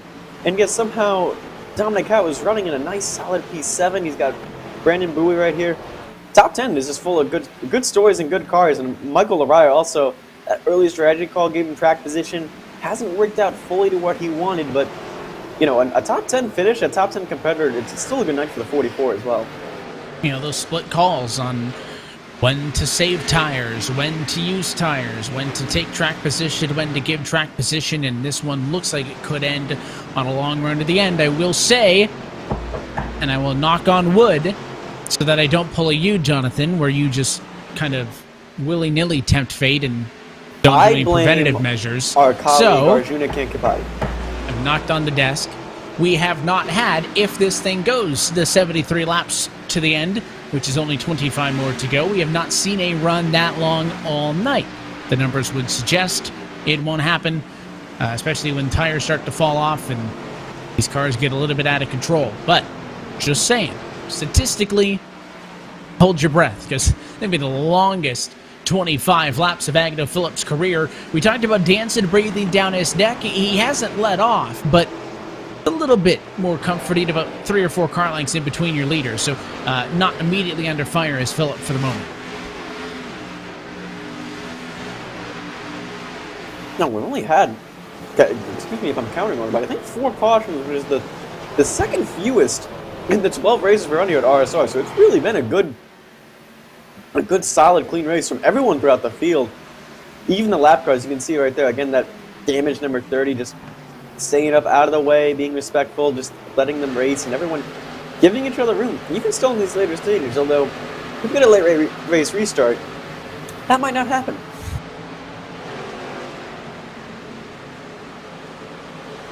And as I mentioned, this group 10th to 20th are the ones that are antsy and can't sit still. I mean, consistently all night, honestly, we haven't seen a ton of passes for the race lead, right? I think a lot of it's come from strategy. Of course, Freenaj got the lead early from Eberhardt on pit road. Agnew Phillip mixed things up a little bit. It paid off. He went to the lead, got a good time to yellow, decided to burn a set of tires, so he only has one left. At the time, I wasn't sure if it was the right call, but it was. That's how he's got the lead. I mean, all of that has kind of come from strategy. This mid-pack has just been every man for himself, and the latest iteration of that is this battle here with Dominic Howe just ahead of de Blasio. Mariah tucking in line, and then just behind them you see some side-by-side. That's Chris Rabel and Daniel Eberhardt. Yeah, I think that 19 got a bit loose on that last lap. He's lost a ton of spots from 3 or 4 and some time there. So now Eberhardt's knocking on the door of, again, the top 10. You can see how tough it is to pass. Eberhardt's an aggressive driver. Hold on to it, Rabel, and he manages to hang on to it. Eberhardt now into 11th. But, you know, like, that 90 car is a fast machine, and he knows how to pass, and even he's having difficulty making some big moves. He's just now knocking on the door of the top 10, and we've been green for almost 50 laps. Remember, he was a top 3 car, but sat on pit road for a little bit. We don't know if it was a penalty, if it was for repairs, if it was for an outside issue, but fell to 31st. I think credit is due that it's been awfully tough for him to drive up, 19, 18 positions from that point to get onto the doorstep of the top 10, but I think Eberhardt going to be disappointed where he ends in this one, and there's a spinner off of turn number 4, and a caution. Spinner right here as well. There's 2 wrecks going on, a yellow with 19 to go. Dominic Howe is wrecking from the top 10. He'll collect Anthony Fredericks, and what just happened is everybody lost it at the same time on lap 137. Yeah, de Blasio go to the inside, and he really did not have a nose there yet. I don't think Howe was expecting him to be down there, and just... Oh, yeah, that 4 car came flying in. Well, drivers making the comment that they felt like they were driving on a skid plate. That's what I was worried about, is that these tires, we hadn't had 60-lap-old tires all night. That's what they feel like. Did you knock on the wood hard enough when you did it? That better. Too little, too late, though. There was an incident at that end of the racetrack, and then, of course, the spin that also happened in turn number 4. But we'll assume the incident comes for the contact down there in 1 and 2 that involved multiple drivers. And now we come down to pit road. You would expect the call to be 4 tires for everybody inside of 20 laps to go. Does anybody gamble with 2? Everybody should have 4 sets or 4 tires available, at least a set. Agnew Phillip does, but it's his last one. He'll lead us down that tricky curve and at pit road. I don't know if I would take 2 here, especially since we have 17 laps to go. We're stacking all the field up. I would take 4. And then maybe if we get a 5 lap to go restart, maybe if people come down, I'd risk 2. It's really up to people and their styles. Looks like everyone's going to be in the mood for taking 4. And it is a drag race off of pit road, but it is Danson second off pit road to Phillip, Casto, Silver, Freenaj behind. So really no changes up at the front of the field. Now it definitely resets the way of looking at this race, because we're just looking at this as a 2, maybe 3-horse race with Nick Silver lurking in the distance, and now we have, well, we have a show. Oh yeah, this thing's gonna get good now. You thought the, restarts with 110 laps to go were good. Inside of 15 is going to be a barn burner, and there was nobody who totally threw caution to the wind. Everybody down pit road. Soa and Chambliss waited to come down pit road this lap, but everybody down on pit road decided to go with 4, and for many of them, like Philip, that's it. He's out of tires. I believe that Adam de Blasio and Michael Laraya are also out of all of their fresh sets of tires. So tires would be available to Danson, to Casto, Silver, Ferdinand, Bowie and company. I think you'd have to get a yellow, as you mentioned, maybe close to 5 to go to even think about it. But I just think there's too many cars on the lead lap that's just not going to happen. We're going to be riding out with these to the end of it. Keep in mind, 3 attempts at a green-white checkered, so could be a little bit more than the time on the board when we actually get this one underway. I feel like this thing's about to go off the rails. We mentioned it, like how aggressive do people want to be into the dogleg coming out of turn number 2 and going into 3? People are going to get aggressive, and we already mentioned, it's anyone's game really in the top 10. That 88 got a little bit of contact earlier on, if you don't remember. He's been sitting in 5th position. May see a little bit of the red mist. May try a dive down the dogleg. We'll see. The Brad Keselowski line of going way down to the bottom. How low are you going to go on the dogleg? Yes. They're going to use, I think, every inch of it on this restart. It will be double file, and a restart will come with 35 cars left on the lead lap with 15 laps to go from Phoenix Raceway. Agnew, Phillip, Matt Danson, side by side on the front row, both looking for their first career SimSeats RealSimRacing Cup Series wins. Casto and Silver on row 2. Farinaj rounds out the top 5. Pace car down and in. The 94 controls this restart. He's soft and away. 15 laps to go.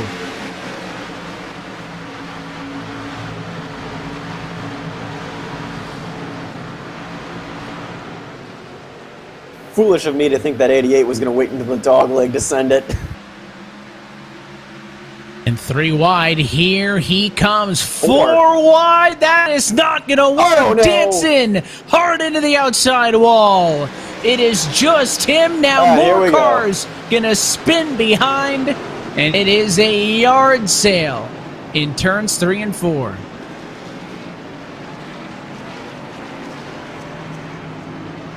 You saw it coming when that 34 came to the inside. There just wasn't going to be enough room, and sure enough, there was some craziness behind us. I saw the 21 get out of shape going into the dogleg, and I think that's what kind of triggered the rest of the chaos behind.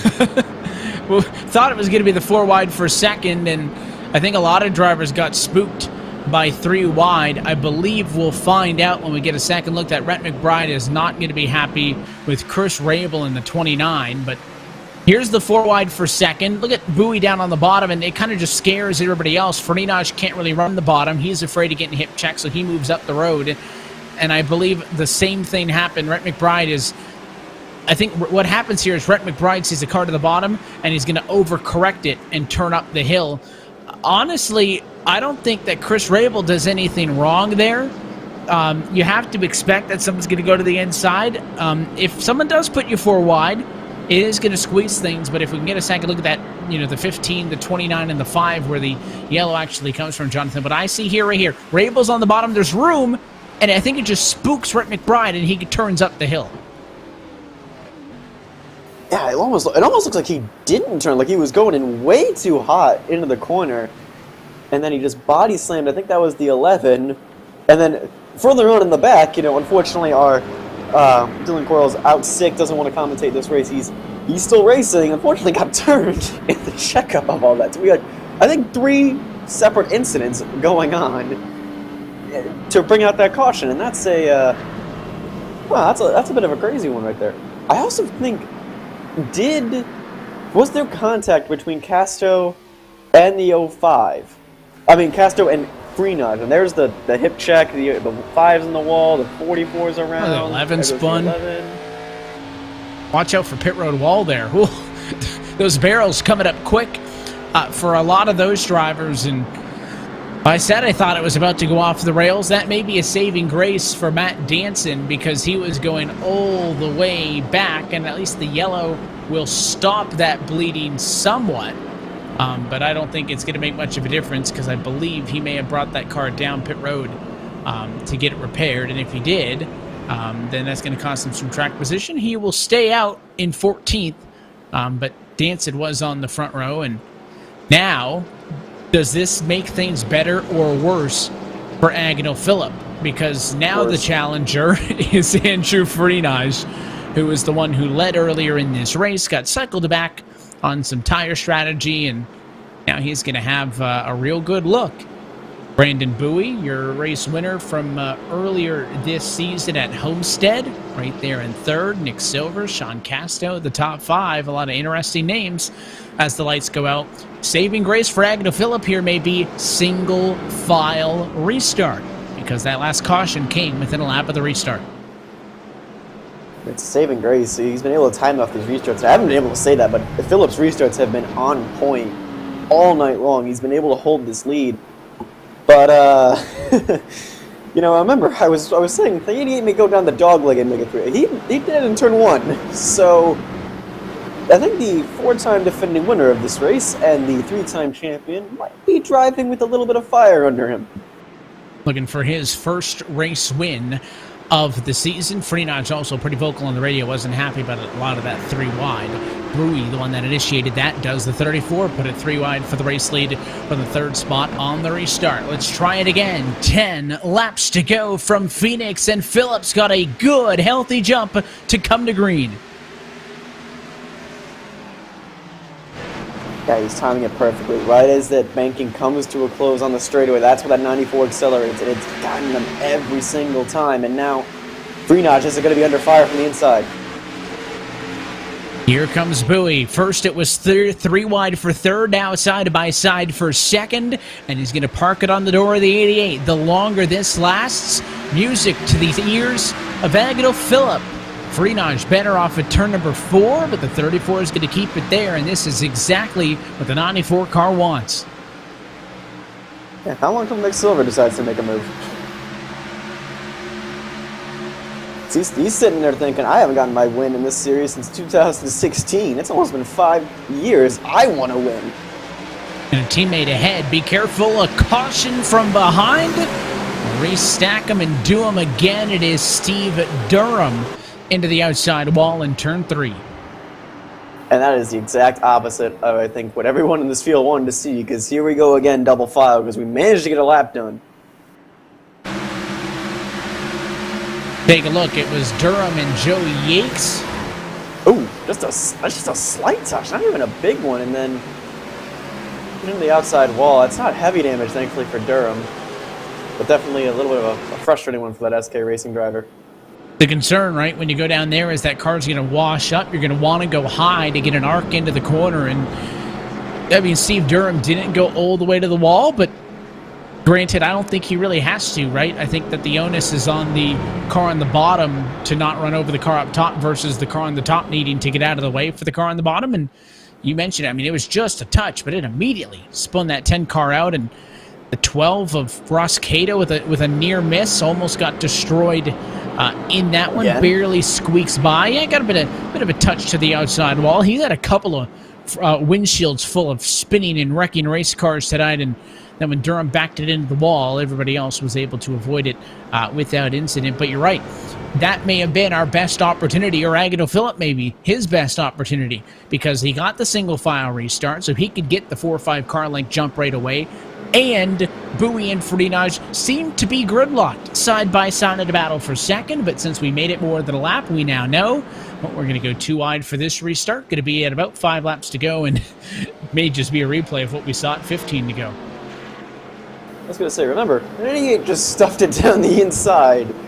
On the 15 lap to go restart, the last time we were double file, I would not be surprised if he does it. And also, while this chaos is going on, the other SK Racing driver, Daniel Eberhardt, has gotten back into the top 5 and is also a driver that is known for his aggression. I don't think he's out of it and this is over. And we have a few new faces in the top 5. David Washington as well, another aggressive driver that's not afraid to send it is in 7th place. Like, this is going to be tight. And the 94 is doing all he can. Like, he's timing these restarts out perfectly. He's putting his car where he needs to put it.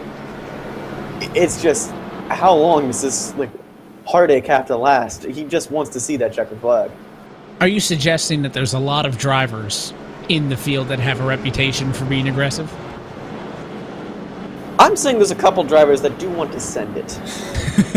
and the best part about it is they make no qualms about it. Everybody else knows, too, that this guy's not going to cut me a break, right? I mean, we've seen how aggressive Bowie's been. So Bowie actually at the time of yellow in front of Farinaj. So if I'm Agnew Phillip, I'd rather have Farinaj behind me. I think Farinaj may be a little bit of, a better driver than Bowie, and that's not a knock on Brandon at all, right? Making his return to the series, but Farinaj, 3-time consecutive champ, is just unreal, right?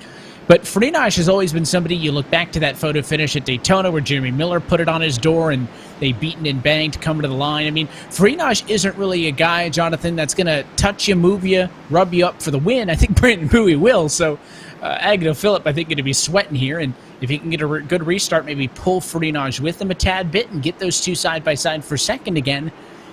This is going to be the longest 4 laps of his life, though. I'd rather not have the 88 behind me because he just dove it down the inside on a double wide restart and took 2 positions. I am not going to be surprised if Andrew Farinaj doesn't send it again.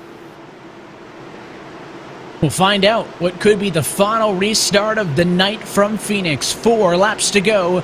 Agnew Phillip in search of his first career SimSeats RealSimRacing Cup Series win. They all stack up at a turn 4. Phillip gets the gas. We're underway. That was almost worst case scenario, I think, for the 88 because all of a sudden the 34 had to check up and he couldn't get alongside him. And here comes Bowie to the outside and side by side for the race lead. Behind them, Farinaj and Eberhardt. They'll duel for third. Bowie gonna slice down to the inside. The crossover for the race lead. Phillip gets sideways. Caution comes out. And Brandon Bowie, was he in front at the moment of yellow as Mara wrecked in 4? Our graphic doesn't know, scoring doesn't know. We'll have to get an instant replay and find out, but the 94 is lined up ahead of him, so it looks like that's telling me he's in front. And what has happened here? And oh, it's the 75 took a sheet stop, and the 32 wasn't expecting it. I think there was some smoke up the road, so Steve Soa checked up, and Nick Mara kind of went through him there. Very similar to what we saw on a restart earlier, and Nick Mara quick to claim responsibility. Yeah, like, it's happening so fast. And then Soa was ended up being around anyway at the exit of turn 4. I don't know how he got there, but then this is a replay of the caution coming out. At the line, it looks like the 34 has it. I thought Bowie had it. That's another spin of McBride's in the round, too. I mean, this could end up being a saving grace for Agnew Phillip. I don't know how many of those he's had. I look back, when the lights turn on, indisputably, on my replay, Brandon Bowie's your race leader. But the iRacing official timing and scoring loops handle that, and it gives the lead to Agnew Phillip. So once again, he will be in control as we head to our first attempt at a green-white checkered finish. And man, that was a good move. I mean, Bowie is real good right now, right? Didn't have a great restart. Looked to the outside on Phillip. Crossed him over down to the inside. And I thought he had him there, right? Phillip was pushing hard. You saw the back end step out. I thought that was it. And that Brandon Bowie was going to be home free in a yellow. After maybe hurting Agnew Phillip the last couple times they've come out. Maybe saves him this time. Yeah, again, the tough part is he's going to be on the inside line coming down into turn 1, and the lucky part about that last restart was, again, there was contact and they single filed out beforehand, so Farinaj could not get a dive underneath. But now there's even something scary. There's also Daniel Eberhardt, who's on the outside of row number 2. So now Bowie's got to be aware of that, and so does Agnew Phillip, and you have to be aware of also contact, because those guys were getting into it. I thought when that caution came out, I thought for a second that 34 was sliding to the inside of the wall. I didn't realize that there was chaos behind with McBride going around bar in the wall, and then somehow Steve So ending up being clipped through and then around again. So it's a bit crazy right now. We just don't know what this outcome could be. And a lot of internal discussions going on about what this restart's going to be, because if we get a single file restart, is it going to be single file procedure in overtime? Will it always be 2x2? We haven't had that situation yet. We'll have up to 3 attempts at an overtime finish. The lights are out on top of the pace car, and it will be single file. So every restart from this point on, and here's the second look, coming to the caution light. It's so close. Give it to the blue and white car on the left-hand side on the official timing, and that could be a race-deciding call from the tower. So lights out on top of the iRacing official pace car. Agadil Phillip will lead single file over Brandon Bowie, Andrew Fruninaj, Daniel Eberhardt, and Nick Silver. They're going to need to get to the white flag for this one to be official. If they can't do so, we'll go single file again and try it up to 2 more times. Phillip in search still of a first career SimSeats RealSimRacing Cup Series win. Bowie wants to be the first repeat winner of the season in a 34 car from second. Pace car down. Phillip goes early. 2 laps to go from Phoenix. And he's nailed it every time. I don't think there's been a restart where that 94 has made a single mistake. Now the problem is, can he hold off with 3 angry drivers behind him? And here's the dive to the bottom. Phillip stays up on track, and Bowie dives low, cuts the difference to about a car length, but it's not enough yet. Fruninaj watches from third. Eberhardt may want to make a fight for that spot. White flag, though, one more time around for Agadil Phillip. So it's going to watch the dog, but someone's going to send it down the inside. Whichever one of those 3 behind him it is, someone's going to do it. Bowie again, all the way to the inside. A slow, low-banked, turns 3 and 4, drives it in hard. He'll come up short. Eberhardt into the fence behind, and Agadil Phillip is an RSR Cup Series winner. He gets it done at Phoenix.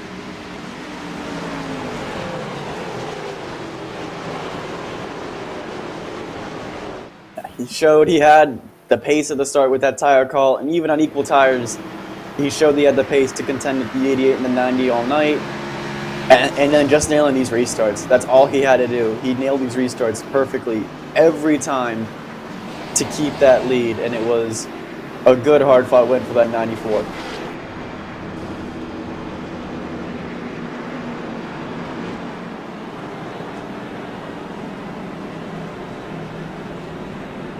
And just an overwhelming amount of congratulations to Agadil Phillip, one of the best newcomers to this series, and now a winner on Monday nights here on RaceSpot TV. He'll park it on the front straightaway and burn it down. Agadil Phillip, 4th different race winner in the 4 points races on 2021. 7 different winners in all 7 races we've seen this year in the SimSeats RealSimRacing Cup Series. Let's take a look at your SimSeats full race results tonight for the virtual Phoenix Raceway. Agadil Phillip gets the win, the final margin of victory, 0.2 of a second over top Brandon Bowie, who comes home P2. Andrew Fruninaj, 3rd. Nick Silver, 4th, and Daniel Eberhardt, P5. We'll try to talk with those top 3 in just a few moments here. Sean Casto comes home in 6th. Chris Rabel is 7th. David Washington, 8th, with Joseph Tice, 9th, and Eric de Blasio, 10th. What a top 10. Adam de Blasio just finishing right behind in P11, Kyle Trudell in P12, Michael Laraya in P13, Matasi Major in P14. Rick McBride was around. He was sideways after the last caution, somehow still in 15th. Eric Stanford in 16th, Aaron Weinmaster in 17th. Lashinsky was around and almost got completely decimated in turn 4 in P18. Matt Danson after that large stack up 2 cautions ago in P19. Unfortunate for him. Kyle Kamer, didn't mention him at all tonight, I think. Still in P20. Trevor Trico, Stove Price, just outside of the top 20 there, with Roscato 23rd, Dane Cruz 24th, and Riley Burke in 25th. And kind of a wild night for these guys. The likes of Joe Yakes, Dylan Coyle 27th, with Sean Kalis, Brian Chambliss, and Matthew Mara at the top 30. Steve Durham ended up around, causing a caution. Michael Mosier was in and around some of those areas. That's was Steve Sower, the Sheets machine. Garrett Hess, a quiet night for him, all the way towards the back in 30th. I think the Maros had a 20 night. They had some pretty banged up race because at the end of 35th. Dominic Howe had a strong race going for him, then spun, and then Anthony Fredericks just nowhere for him to go.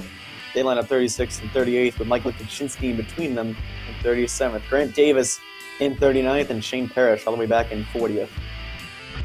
And at the very bookend of the field here tonight, Jeremy Miller, Liam Sheen, and Thomas George. Look top to bottom at your SimSeats full race results tonight. Since 2009, SimSeats has been designing and fabricating high-quality, made-in-the-USA driving simulators, including motion systems, complete turnkey iRacing packages, and custom fabrication. Their customer base includes all racers from the amateur ranks to the pros, and everyone on the SimSeats team is a weekend racer too. Their passion for racing drives them to build better sim racing equipment. Join SimSeats for the thrill of racing at any time, on any day, in any car, and at any track. Visit sim-seats.com to learn more. Well, let's go trackside and try to catch up with your top finishers here tonight from the virtual Phoenix Raceway. And let's go in reverse order. Maybe just want to make sure we get the right people in order. And let's see if we do have Agadil Phillip on the radio with us. Looks like Jonathan will wait to make sure he's dialed in. First time winner, right? You got to get all the kinks straight. So let's go down to pit road with our second place finisher. You're chatting right now with Brandon Bowie. Hey, Brandon, it's Jonathan in the booth. You have a copy? Hey, Jonathan, I got you. Well, that was a bit of an up and down race for you. You had that strategy call towards the beginning. You ended up being the only one on old tires for quite some time, trying to hang on through the field, and then that march back up to the front and trying to be aggressive doing it. Like, how was this race for you? I guess to put it shortly, a headache. You know, I made a bad move, and I tried to get a little bit toward the end of I think either that first or second time pitting, and I got napped, of course, the black flag. So I had to start all the way from the back, and then I knew that I had to save tires the next time we had a pit stop. So it was definitely up and down. But the only thing I could really do was just try to manage my tires. I didn't want to be out of tires. I wanted to at least have one set, you know, just in case. You know, but you know, working with the team, KIR, you know, they kind of calmed me down because I was a little upset. You know, but they kind of calmed me down and got me back to, you know, the focusing. And when we had that really long run, you know, I really felt like I finally figured out something, and I basically marched to the front. But I wasn't going to get, you know, to the lead unless I had a caution, which that kind of worked out pretty good. And then that, actually, I'm looking at the video now, and I feel like I'm still in front of the 94 before that last caution. But, you know, officials say that I'm not, so I'll take P2, I guess. Yeah, we had that replay on it. What do you think you would have done in that situation had you have been the control car? Would you have been going when Agnell was going? Would you have waited a bit longer? Because I know, like, those restarts, like, you two even touched, like, a couple times trying to get the position. Yeah, I mean, it's so difficult, to be honest with you. You know, trying to make the decision of when to go, when not to go. You definitely don't want to see the car behind you, especially if you're the lead car. You don't want to see them having a run on you. You know, so when you have a situation like that, you know, but you don't want to brake check the field either. So you kind of want to just hopefully keep your same pace and maybe, you know, maybe count a couple of seconds and then go and maybe kind of catch them off guard. So honestly, I probably would have went when the green flag went, kind of bunch up the field a little bit. You know, kind of play it fair, and then maybe, you know, the second and third place, and maybe fourth place, because I got like a 3 wide or something, just enough for me to kind of get away. But the 94 did a good job. I kind of threw it away coming to the white. I went high, and I probably should have just stayed on this bumper, maybe got him a little loose, trying to move him up the track. But those are lessons that I have to learn. I'll learn from that and be better for the next time. And obviously, you already have a win this year, locked into the playoffs as a second-place finish for you. What does it mean for you, like looking forward into the season? Are more wins and more top finishes definitely on the table? The goal is to learn from basically these races. I haven't ran competitively in a league race like this in quite some time. So to see that I'm competitive and I can come through the field is good. Encourages me to keep trying and keep pushing forward, and also kind of pushes my team as well. We've believe we're leading in the team points, so we're pretty strong. I feel like some of our tracks coming up might not suit us well. Bristol Dirt will probably be the track that we probably don't do as well. But I don't think anyone is. But as long as like I said, as long as we continue to learn from these races and try to limit the mistakes, I think we are definitely going to be the force to reckon with. Toward the when we make the playoffs. All right, and then before we let you go, anyone you want to thank?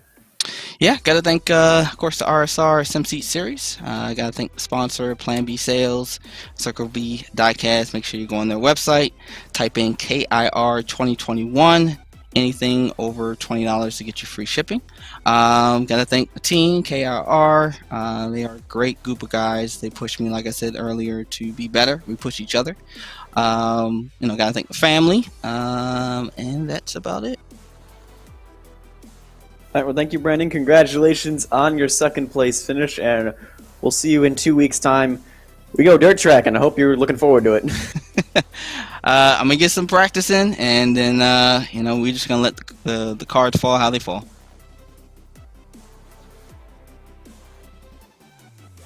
That's a chat with your second place finisher, and I think now, Jonathan, we do have your race winner tonight in the SimSeats 156 turned into the 159 by the end of this one. Standing by with the driver of the 94, Agno Phillip. Agno, congratulations. Hey, thanks, Evan. Wow, that was a crazy finish, huh? I got lucky there on that caution flying when it did, because Brandon was moving at the end there. I feel like I could probably talk to you for 20 minutes about the last couple of restarts alone, but let's start from the beginning of this night. You guys know you have speed in the car. You start in P7, and then off cycle with the tires early puts you out to an eventual race lead at the risk that you might have ran out. It ended up being timed perfectly. You used up your 4 sets, but just kind of talk us through that strategy and how you tried to make them work the length of the race. Sure. So we had 5 extra sets. So I think we had 6 total sets or something like that. And if you split the race into sixes, that's like 27, 28 laps a stint. My parents are gonna be mad at me for messing up the math on that one. But the first caution came out around lap 20. So we're looking at that, saying, okay, I thought it was a no-brainer. I thought I'm gonna pit. I thought more people were gonna pit. I kind of felt nervous about it.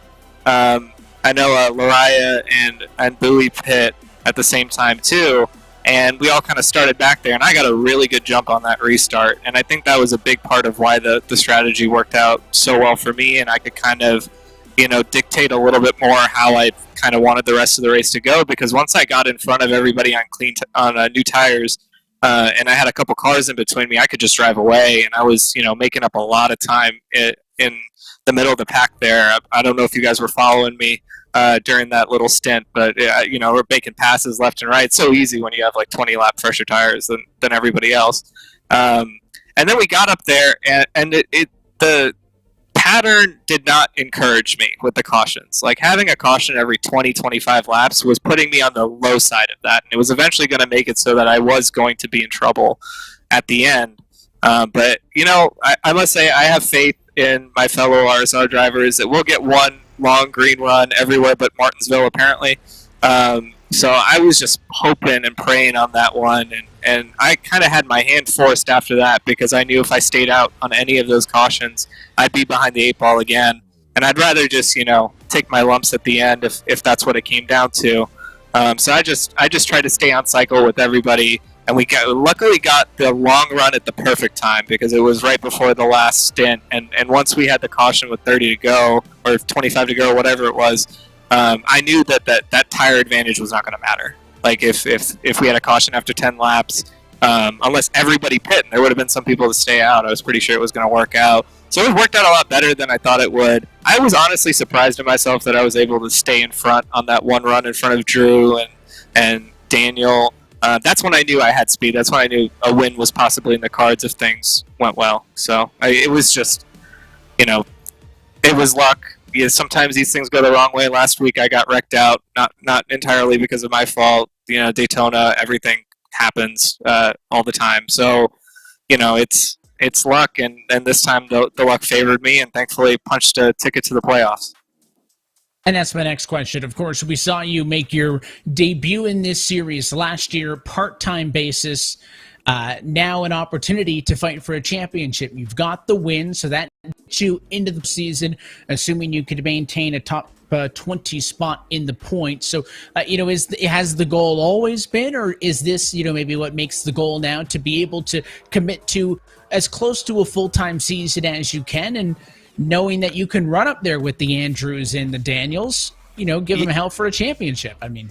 Yeah, my goal from the beginning was to run a full season. I mean, I've only been on the sim basically since the pandemic started. I started in late March, early April of last year. So for me, right now, seat time is the most important thing.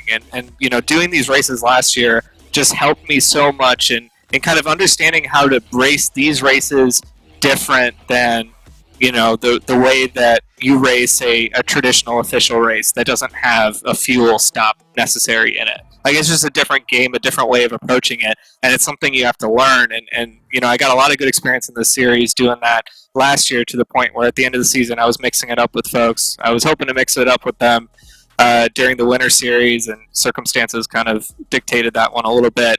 But yeah, I mean, I'm going to run as many of these races as I possibly can, and just keep trying to get better. I mean, I'm not as fast as Drew and Daniel and Matt Danson and some of the other guys up at the top of the boards every single week. At least not consistently. If I have track position, sure, but it would have been a different story if I was stuck behind Drew. I don't think I could have done anything. So I've got a lot of room to improve. And then it's great that I got such a good run at Phoenix, because if I manage to make that Final Four, then, watch out, because who knows what'll happen. We set it off at the very top of the show. This could be a championship preview, and if it is, it certainly bodes well for you, Agnell. We appreciate you racing with us here at RSR on Monday nights. Again, congratulations on your win tonight. Hopefully, for your sake, the first of many, and I'm sure we'll catch up sometime soon. Thanks, Evan. Thanks for doing all you do for the league. Race winner tonight in the SimSeats 156, Agnell Phillip, first career RSR Cup Series win. A driver who's got a ton of those, Jonathan, but not yet this year. Another good result for Andrew Friedrich. He'll continue to lead the non-playoff points, but it's a P3 tonight from Phoenix. Hey, Andrew, it's Jonathan. You have a copy? I gotcha. Well, unfortunately, you have the pleasure of talking to me for the 4th time this season, and probably, I think, the 7th time since the Winter Series began. It was a hard-fought race at first between you and Daniel, and then, as the caution started to fly at the end, it got way more dramatic. What was your race like out front? I know you led almost half of it early, and then it kind of changed tone towards the end. Yeah, we were out front, first or second most of the race, feeling good, and we had a restart there where I think Mara stayed out, and me and Danson just got a little contact. I went up the hill, and for whatever reason, the car just felt different to me the rest of that run. I don't know if the tires heated up or burned off, or I had toe damage, or I couldn't tell you what. It felt like a different car, so a little frustrated with that. And really, we were just trying to get around him, and, no one's fault. Just, got the damage and the car changed. I don't know. Maybe the track was changing, but something was different after that contact. Yeah, we kind of saw you fall off a little bit, but you were able to hold on at least for the top 5 and then like compete for the win at the end. And what was it like on those final restarts? You know, I was up here in the commentary booth going like, oh, he's going to send it down the dog leg, and then one of them you decided to just send it down in turn 1 and just beat me to the punch. Yeah, we got a good start and had the opportunity. And again, don't know what was with the car at all, but I felt like we were down straightaway speed even because Bowie just got a run off of turn 2, and it was like we were down horsepower and just, you know, went right on by. But I saw the opportunity to go 3 wide, took it. You know, we got up to second there, and those single file starts definitely didn't help us. Bowie got on by, and you know, it is nothing against Agnell. Good win to him. He was fast. He was probably quicker than me, so he definitely earned it. But I felt like our car was down something. Yeah, and talk us through like some of those crazy restarts. There was one I think where you guys went 4 wide in the end. Your fellow competitor went up into the wall. That was Matt Danson, and you were just stuck in the middle of it. You know, how chaotic was it trying to like place your car in the right position to not put yourself on the wall? Yeah, to touch on that, I mean, we were 3 wide, and I think it was Bowie dived at 4 wide, and I was trying to give him a little room, and I got up into him. I got to apologize to Matt there. Just we were running out of racing space, so it was getting hectic. You're trying to get all you can without wrecking, you know. I still want to say get a solid point stay to move on, but the way we're going, I think you're going to have to win to get in the playoffs, so I might have to change my strategy a little bit, but just trying to keep it clean, not trying to wreck anybody, and move on from there.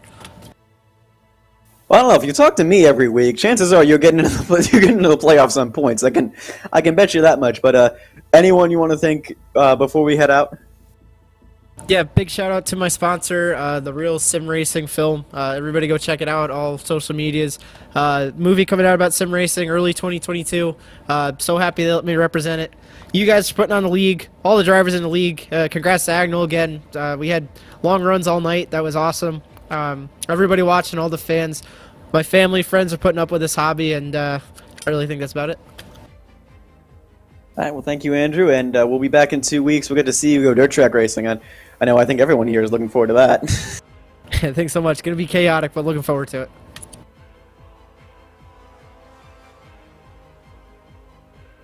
Well, that is our post-race chat with tonight's top 3 finishers. A big thanks to all of them for hanging out and giving us some thoughts. Of course, Agnell, Phillip, your race winner, Brandon Bowie, and Andrew Friedage. And 4 weeks in, 4 different race winners. Now, yes, things are going to get a little bit crazy next time out, 2 Mondays' time for the dirt race at Bristol. And like the revelation maybe I came to kind of mid-race, that's probably the biggest, question mark, kind of out there race all year long, but still pays just as good points-wise, Jonathan, to get into the postseason. The win counts just as good as anywhere else, but it's certainly, to Andrew's point, he's feeling a little bit of heat because there's 20 regular season races. There's only 16 spots in the playoffs. In theory, you could have more race winners. Do I think we'll have more than 16? No, but the trend lives to see another day.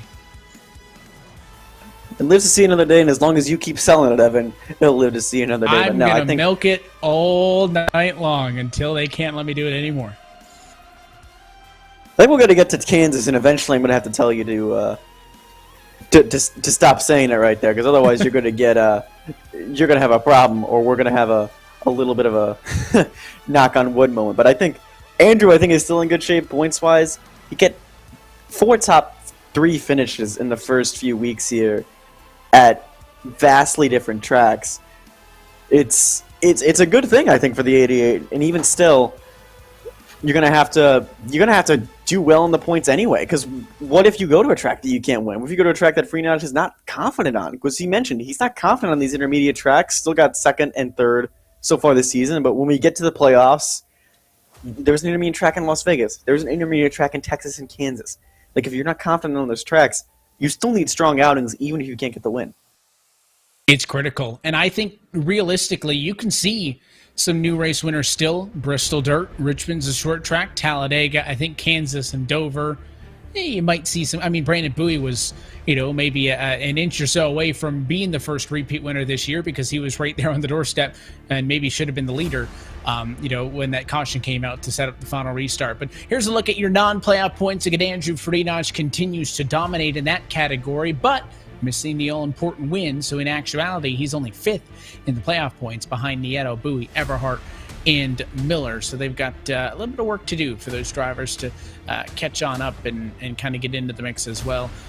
Agnew Phillip joining that group here tonight as well. But again, next Monday night, there is no RSR Cup Series action, but there is Real Sim Racing here on RaceSpot TV. You can catch round number 2 of the Real Sim Racing IROC Series, powered by iWraps, and then, of course, we go racing on dirt at Bristol in 2 weeks' time. That'll do it for us here tonight, though, from Phoenix Raceway on behalf of our entire teams, both everybody at RaceSpot TV and Real Sim Racing, and of course, as always, for your Monday night team. For myself, Evan Pasoko, for Jonathan Burke, and our producer, Hugo Luis, want to thank all of you for tuning in and congratulate Agnew Phillip, a first-time Cup Series winner. As mentioned, we're back in 2 weeks' time on Monday, March the 29th, on the virtual Bristol Motor Speedway dirt track. That race and every race of the 2021 SimSeats Real Sim Racing Cup Series can be found exclusively here on RaceSpot TV. Until next time, good night from Phoenix, where Agnew Phillip is a first-time winner.